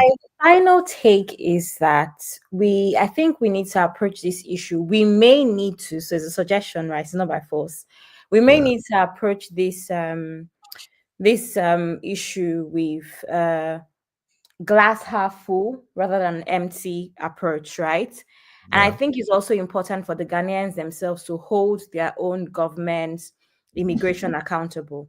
I do understand that due to the ECOWAS partnership, it might not be the same. But like Uncle Beno mentioned at some point, all of the Nigerians that are nuisance abroad, that are undocumented or whatever, are being deported.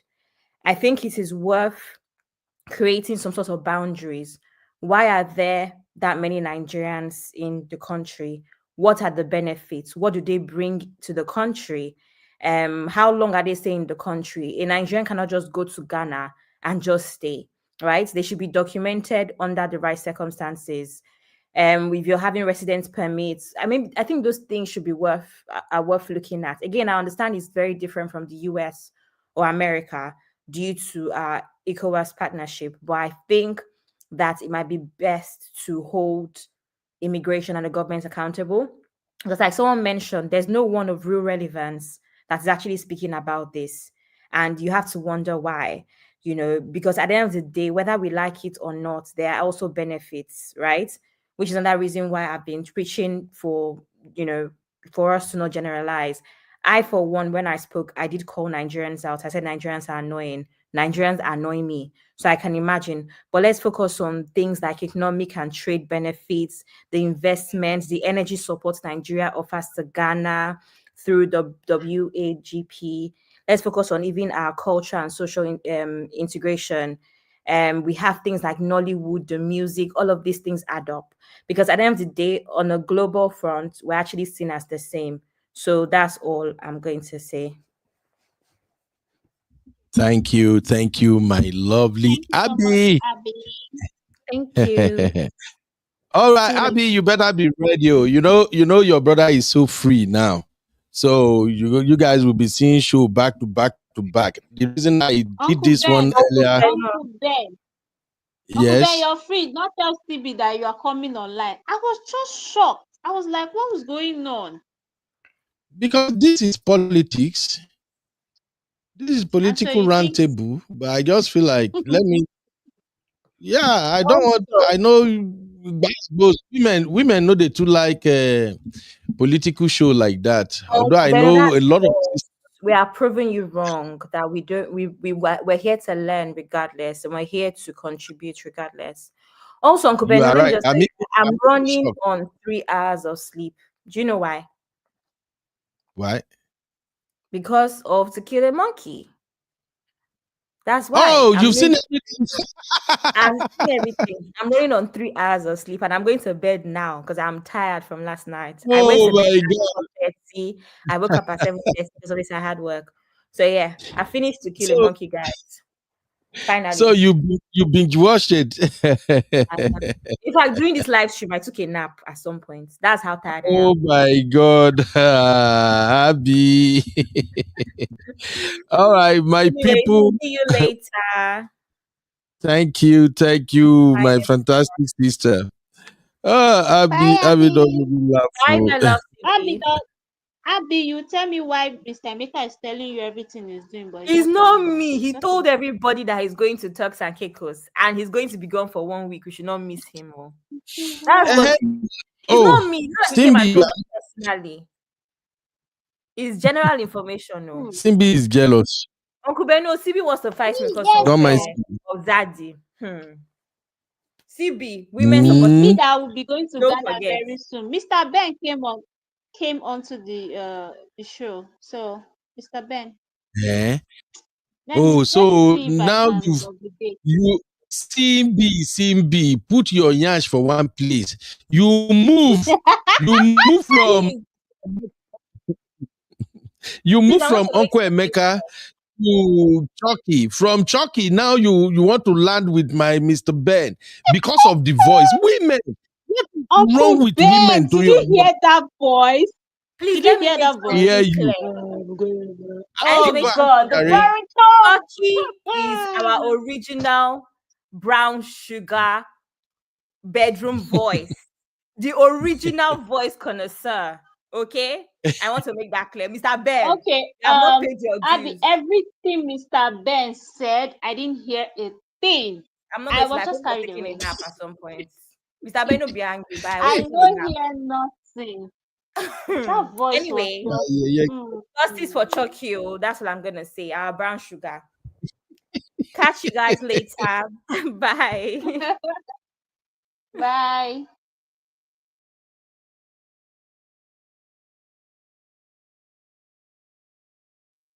Uncle Ben, you're muted, sir. I don't know how that happened. You muted, Uncle Ben. Whoa. Can you hear me now, Simbi? Yes, sir. Can hear you. Okay. Wait, let me do something. I'm just switching. Sorry, Simbi, I was switching my mic. Can you hear me now? Okay, yes, loud and clear, sir. Mhm. Yeah, I was switching my mic, so that's why you couldn't hear me for a while there. So let me first of all close out this show before we move on to what is coming up next.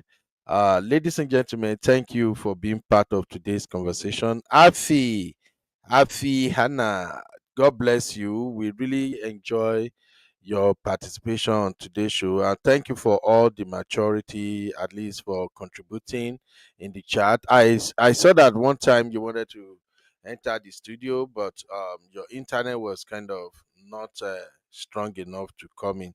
But thank you. Say, CB, it's because you're not in VIP's backstage. Hmm. Hmm. All right. Diaspora diva, my sister, where have you been? You left us alone since. Now we can't see you today. Where we they do Ghana Nigeria gbas goes. We are trying to see whether the Nigeria go pursue Ghana first. I've been a Ghana go pursue Nigeria. Now today you can't show up, my sister. Welcome, my dear. Sibi, can you read the diaspora diva comment real quick? Absolutely. Okay, so diaspora diva is saying fight between Nigeria and Ghana don't come out from jollof rice matter. Which one Yes, is Nigeria must go? Nigeria I goes nowhere. We shall not be separated from our twin brother. Oh.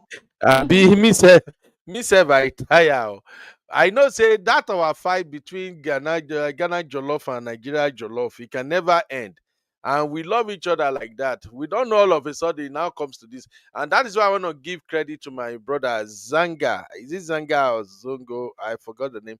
My brother that called in from US earlier. Zongo He actually, native. yes, he made a lot of sense. Maybe all these are just internet noise. It might not really go anywhere at all. It might just be a lot of internet noise and few politicians sponsoring this hate and all that in Ghana. Because for all I know, Nigeria and Ghana, we have always have this healthy rivalry between us. Every time we are always claiming superiority over one another, and then we laugh about it, and it's all joke and fun. Even right here in the US, all my Ghanaian brothers and sisters, we are just like family. So I don't know where all this crap is coming from. Diaspora, you are actually right to my sister. Simbi, what is Chucky saying? I don't even know. It be like say Chucky hear deep voice, he can't run. Eh? I thought my brother Chucky is coming to the studio today, but he hear that voice like this. Bro, are you running from Uncle competition? Ben, Chucky is not confident enough. Can you imagine? How can you hear that kind of voice and not, try and say, okay, you know what, bro? I've been here. So yes, I'm coming into the studio. What is Yeah. going on? I don't know. Why It don't be you just like stay Chucky back in the just feel comment like, oh section? no, this man voice is too deep. But I trust my brother Chucky. You know when Chucky talk, ladies kind of like shake. Uncle So Chucky Ben, Baba, people like yeah, people like Mr. Ben, when they speak, even if you're not in agreement with what they are saying, you won't get upset. You'll be like, honestly, okay, right? okay. How am I supposed to get upset when I hear that kind of voice? Come on. That's why I don't like Oh my men with God. female Oh voice. my God. I It's a turn know. of men. Yeah. You, All you right. just be like, that kind of man will say, sit down, you go nowhere. And I'll be like, Papi, I'm obeying you. I'm not going anywhere. Are you kidding me? Okay. Simbi, I want you to sit down and go nowhere. Hi, buddy. That one. See, Papi. Serious. Thanks, Sister Temila Day's comment. Sister Temila Day drop a lot of comment today, but because of the way the Whoa. show is going, and because we have a lot of new viewers and contributors, I couldn't really even joke, but I saw a lot of comment from Sister Temilade and other people. But I just had to make sure I organize the program to flow in a way that anybody who get to watch playback, they can enjoy it. All right, take this Yeah. comment real quick. Okay, so Sister Temilade is saying Ghana government should be involved and make official statement to calm down their citizens. Thank you for that. All And then right, and then the next one. she said, no, Uncle Ben, it's not healthy rivalry anymore. Ghana government should intervene. Yeah, I think they should. My fear is this. It might look like a joke now, but honestly speaking, when you see pocket of protest, this is a pocket of protest, like we call it in America. When you see this type of protest that is going on in just one local area or just one particular place, and the government is not addressing it, especially the protest that is targeted towards certain groups of people. If the government don't address it so fast, they may buy somebody. And trust me, honestly, I'm praying to God this don't happen. If they buy just one Nigerian in this ongoing argument, all this thing where we dey talk now, it go change. That is why if you look at our tumblers today, I put Tinumbu and say Mahama. Is that his name? Ghana's new president, Mahama. That's why I put their pictures there, because the two of them, they are behaving as if they are deaf now or dumb, or they can't hear nothing. Uncle Ben, this Eh? Ghana president is a fine man. I mean, What does compared to fine man our has own. to do with protection of life and property? I'm not No, playing I'm right now. just saying something, Uncle Ben. Don't say Okay, sorry. nothing. I'm being serious right now. You say be fine man. If I reach Tinubu, you know see Tinubu sexy eyes. Uncle Forget it. Ben, stop! What do you mean? You know, look at the picture now. You know see Tinubu sexy eyes. You know see in robust cheek. What are you saying? Ghana president look like drug lord. Make I start my own gas boast now. Simbi no try me. Oh. Tinubu na fine man. Oh, shape because of say Papa don't old. Oh, serious. You don't run Abi Simbi. Very good. Good I'm may you run away. here. It good I'm may you run here. away. Yeah. So basically, what I'm just saying is that please let us quench this fire. Don't let this get out of hand. When pocket of protest like this go on for a while and the government is not addressing it, somebody may lose their life. And if a Nigeria is spied as a result of this, then it will become bigger than we are speaking right now. It will really, really degenerate to a bigger issue. And by then, it will be too late. So let them kill whatever is going on now. Let them tone it down. Having said that, if Ghanaians want to get rid of undocumented immigrants or any immigrant that is fomenting trouble in Ghana, please kick them out.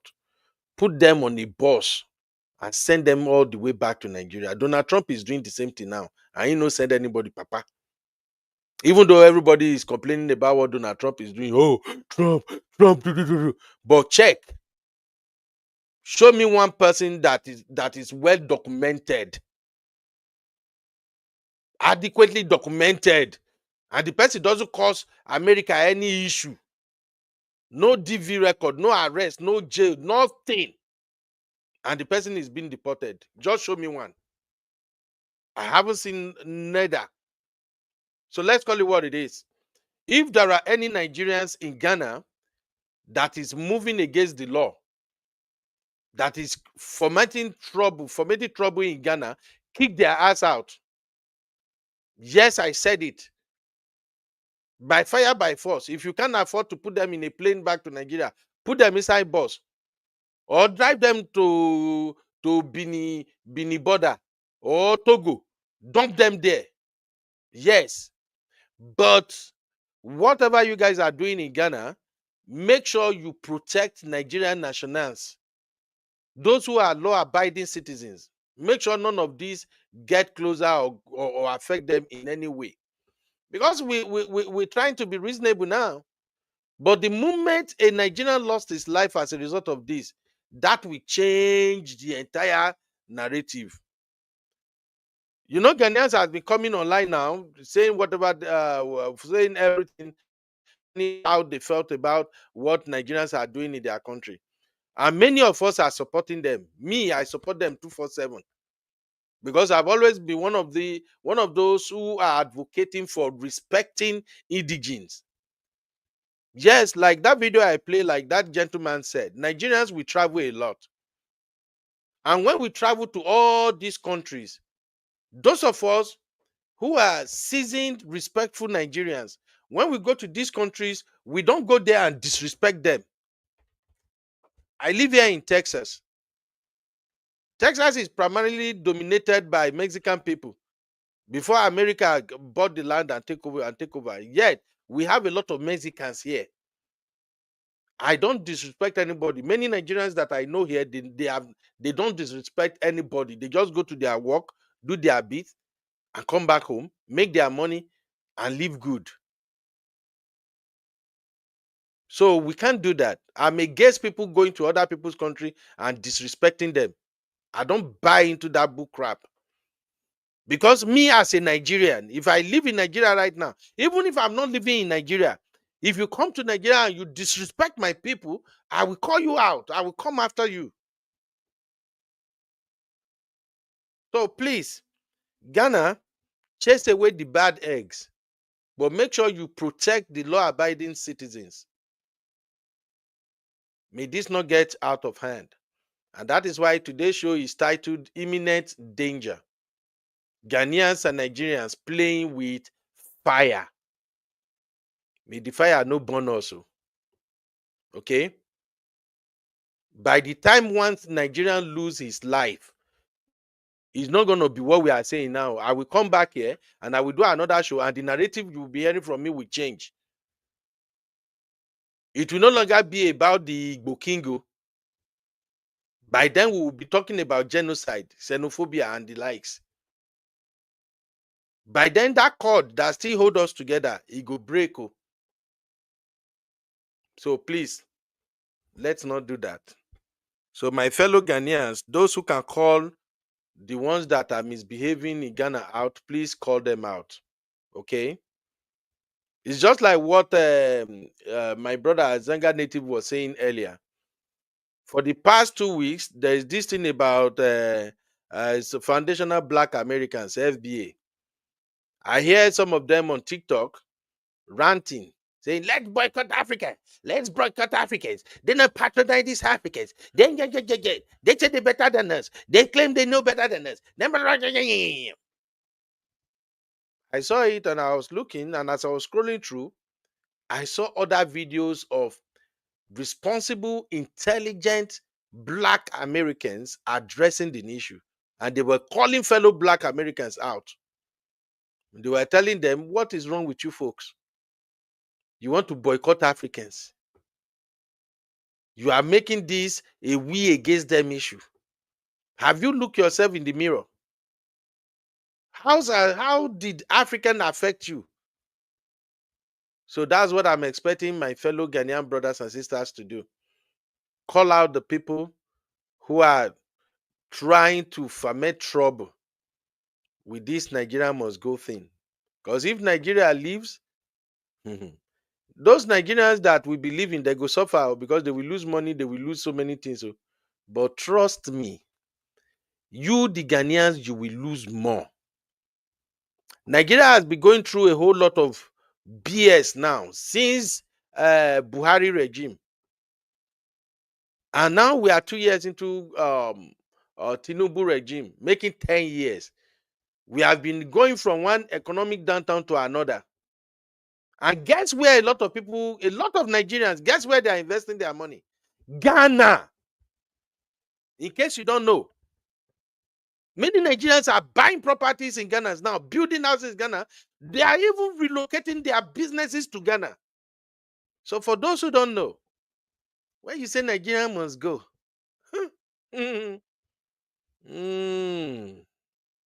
just think about it too. And I see the Yeyewe that they do for comment too. Afin, Chucky and Abi and others, my sister Temila, I see what they do. Una don't begin to drag accent, Abi. I don't see. Work. Una don't start, Abi. Mona continue. Let Yeah, them people. tell her citizens to calm down. No mind them. Yeah, people. I see them, Afi. I see what you're doing. You and Chucky, una don't they drag accent. Blood is thicker than water. May God help us. I remember the first time when I came to US and we went to church on Sunday, and our church is a Ghanaian pastor church as at that time. And then we went to church, and there are lots of many Ghanaian brothers and sisters. They're very nice people till date. Even that my pastor, he did Facebook. I'm always on his page. Sometimes that is where I pay my offering self at times because he's a really nice pastor, you know. Pastor Gaby, when he preached, Pastor, that pastor. the anointing of God is upon his head. So first time when I went to the church, and and after service, the one person approached me and say, "Oh, brother, do you want to speak to the pastor?" What I heard was pastor, to be honest. Pastor. So after a while, my brain quickly said that, oh, it's the Ghanaian accent. But to be frank, oh, Ghana speak good English, honestly speaking. Oh, Ghanaians, yeah. They speak good English. You got to give it to them. Now, I don't know about accent, but they really, really speak good English. So, and I think I kind of relate more with Ghanaian English than we Nigerian English. Ask me why, Simbi. You see, in Nigeria, when it comes to Why? English in Nigeria, we have, just like we have over 200 languages in Nigeria. That's how we have more than 100 English accents in Nigeria. Yo, okay. Abby say, Uncle I see Pedro, what please you're don't start. doing. I'm being serious, Abby. We have more than 100 English accents in Nigeria. Oh, but let's not go there. Thank you, everybody. Take this comment from Diaspora Diva real quick. Okay, diaspora diva is saying, I had a Ghanaian teacher that taught me English. Another taught me mathematics and physics. Oh, Mr. wow. Akonsa and Mr. Ba. Yeah, they are very, very good. Okay. Ghanaians are good teachers. Yeah, they are good teachers and they speak really, really good. Chucky say, Uncle B, are you going to come back later for the pasta issue? I'm not going to come back for pasta issue, but we're going to have a second show today. Make I just finish this one first, see what to do. Uncle Ben, The second say show, what now? we're going to Uncle have a Ben, second show today. What? you will not be able to join. No problem Right now. issue How and many times have all. I told you I'm a jobless man right now? I'm a jobless man. I'm on vacation. So all I have is my mic and my ring light. And Uncle Ben, if it's Glasgow and I miss out, I will not be happy. Oh, the one that is coming next is actually a big bass bush. There is this lady Hey, that confessed. Chineke. Yes, there is this lady that confessed about what how Nigeria pastors scammed her into marrying her, impregnating her all the way from US. The pastor, whether na juju the pastor use, I don't even know. Or her confession is in Yoruba. So I asked Uncle Ben, I'll charge my phone. Let me see how long. I asked Twintade to help me translate it to English. So I'm gonna come back with that show. It's a Glasgow show, and I really want to talk about all these sisters that won't stay away from pastors. They will have a problem and they will be going to pastors, and then before you know, all those pastors will now make them their wife. And this one has to do with CAC pastors. And this is not the first time I'm hearing about the shenanigans of CAC pastors. I've always tried to be respectful and stay away from their matter, but as it be now, we're gonna shine lights on what they are doing. I feel really sorry for this beautiful sister. She is in US, she's dealing with issues, and then her friend connected her to this pastor in Nigeria that the pastor can pray for her. And the next thing she know, she became this pastor's wife. She was 7 years in fact, the pastor dealt with her to the point that she has to relocate from US to Nigeria. And the pastor cut her away from all her family members. Until they saw her, they take leg, they waka for Egbeda. Egbeda. People now rescue her. She's back in the US. Juju And is she's real. now Oh. telling her story. She's telling her story now so other people can wake up. I've been seeing this thing on Pastor Shola's page lately. Until this particular video now, this particular voice note that I'm going to play for you guys. It's so crazy. So I'm going to be back with that. But let me call my wife. Let me check my wife's schedule. If my wife quickly come back from work and we go to where we want to go to, if I return on time, we will do the show. If not, maybe I'll just do a reaction show and post it. But tomorrow, we are going to have this review tomorrow. So everybody be ready. Tomorrow, we are going to review To Kill a Monkey. I think by now, Ben, I've not everybody seen should the have seen movie. it. Oh. I've not seen it. Imoraye. You haven't seen it. Okay, you are on I've your not own. seen the movie. You will be listening to us when we're analyzing it. The movie is a fantastic movie. Everybody is talking about it. And I think the producer, she overdid it this time around. You don't say where that sister Kemi Adetigba don't they produce movie. But this one, no, she outdid herself. All the people I recommended the movie to, they all say they have to binge watch it. That the moment they start, they can't let go. Some people watch it twice to finish it. Some people watch it just at one go. And so we're going to review it tomorrow. I expect people who have seen it to join us tomorrow while we review the movie. This movie is filled with lessons. You say we will fight. Abby, by the way, Abby, I haven't seen Zeno today. I saw her in the comment once. I don't see her again. Tell Zeno I'm missing her voice. Just the way you people are doing, when Ben was speaking and whenever Chucky is speaking, the way you are doing, that is how I'm feeling. That's how I'm feeling when Zeno was talking too. So I need to hear from Zeno. So, Abby, you say we go fight. Me say I ready because after CC finished watching the movie, me and CC we were on phone for close to 2 or 3 hours yesterday, sir. The movie is packed filled with a lot of lessons, and it's going to be tough tomorrow. My diaspora diva, if you're join us tomorrow, it's going to be a comprehensive review. Diaspora say Kemi Adedigba was my classmate in secondary school, and I have not seen the movie. My sister, you got to watch that movie. Tomorrow, we're going to break it down. It's hot. There is too many life lessons in this movie. I am going to fight the sisterhood tomorrow because of this movie.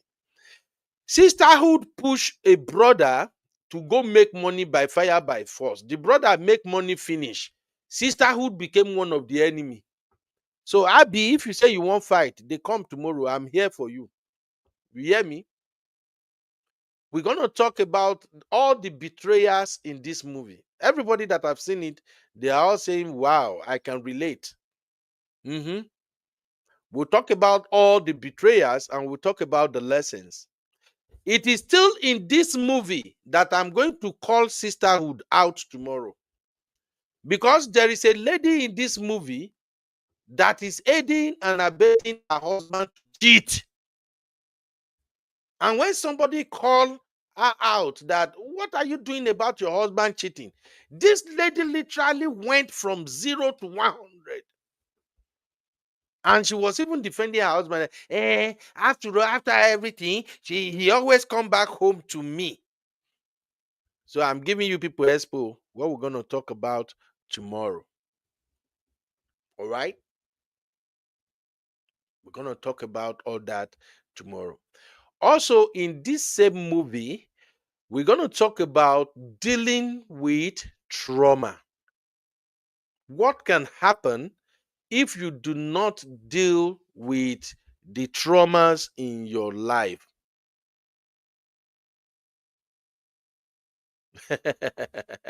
What are you saying, Abby? Abby say we can agree on one thing. Everyone in was mad. I won't say they are all mad. You know, they are just dealing with life. And it is the way it is. I told you there are too many lessons in this movie, honestly speaking. You know, one time I told you guys here that when you are privileged to see life from two angles, when you are privileged to live life as a poor person, and then you are now privileged to live life as somebody blessed with money, even you can't predict how you are going to move or behave. Diva said Uncle Ben has given us the movie finish. Wait now, let us watch our own first. I don't even give you anything. I'm just telling you what to watch out for. So that when we are doing the review, you know what we are talking about. And in this same movie, we're going to talk about at what extent would you go to put your family first? At what point will it become overprotective of your family? Watch the movie. Come here tomorrow. Let us review and react. If you say, Uncle Beno, you have started. I've not started though. I'm just saying my own. Tomorrow, the sisterhood go collect, and I'm ready. Chucky, are you still on this thing you are doing with Afi? Chucky said, we don't call stew soup. Stew is stew. Soup is soup. Even una peanut soup is soup. Kwasia, Chucky, you are a troublemaker. Chucky, you are a troublemaker. Uncle Dio, I hope you have seen the movie Uncle Dio. Because of my heart, Lola. All right, that's it for me. Thank you, everybody. Simbi. Simbi. Bye-bye. Simbi, no day here again. I'll see you guys in the next one. Please, I'm going to be posting a lot of content on our second channel. It's called Trends Reality. Let me show you guys, in case if you don't know Trends Reality. We're going to be posting a lot of content there now. And I will also need your support on that channel. Please don't be a stranger. Okay. You don't even come up again. You don't where I don't post for there. Trends. Uncle Ben, I'm Reality. here. I never left. Wish you never left. Eh?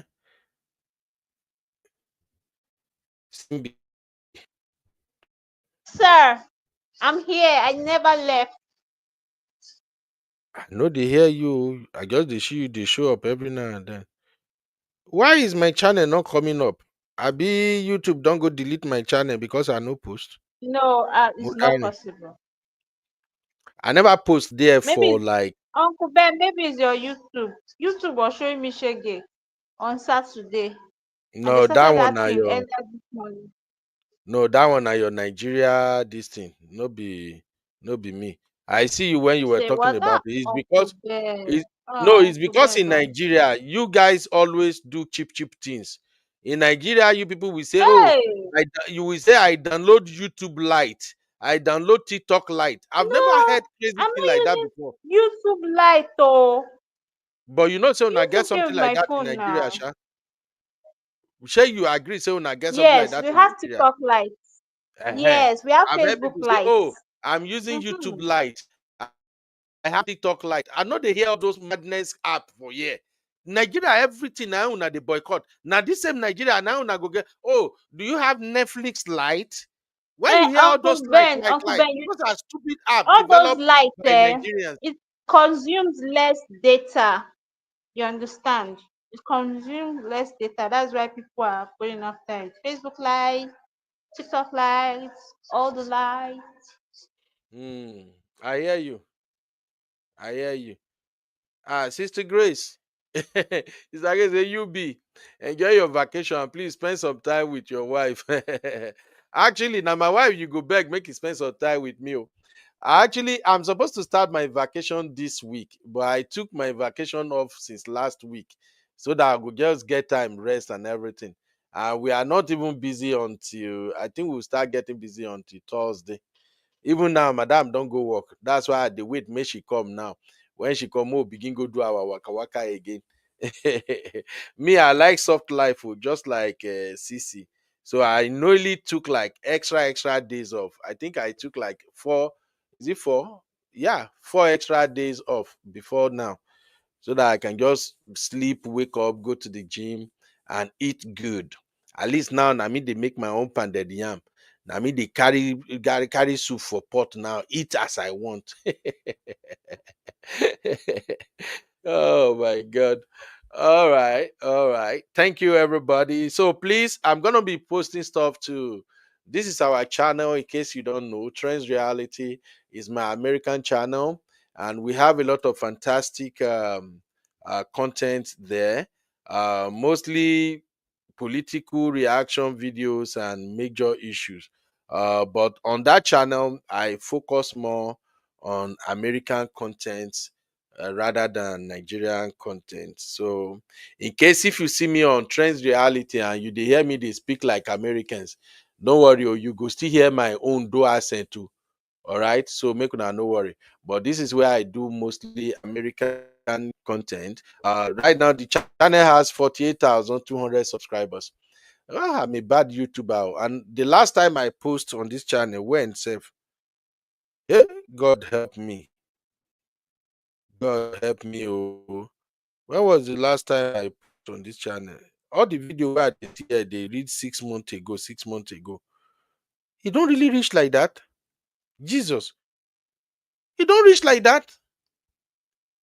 May YouTube not go delete this channel.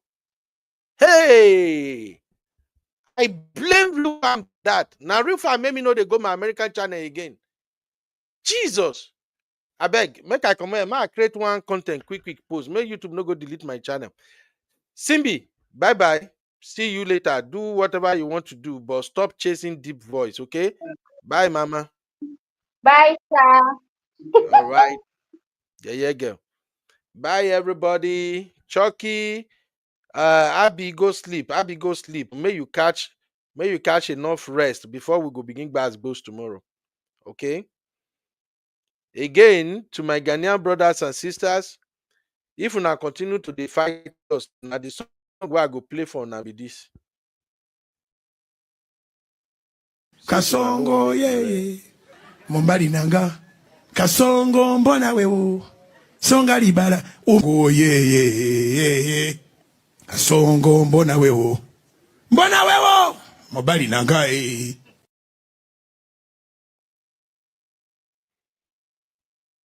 Kasongo ye Mombari nanga Kasongo mbona wewo Songa libala Ugo ye Kasongo mbona wewo Mombari nanga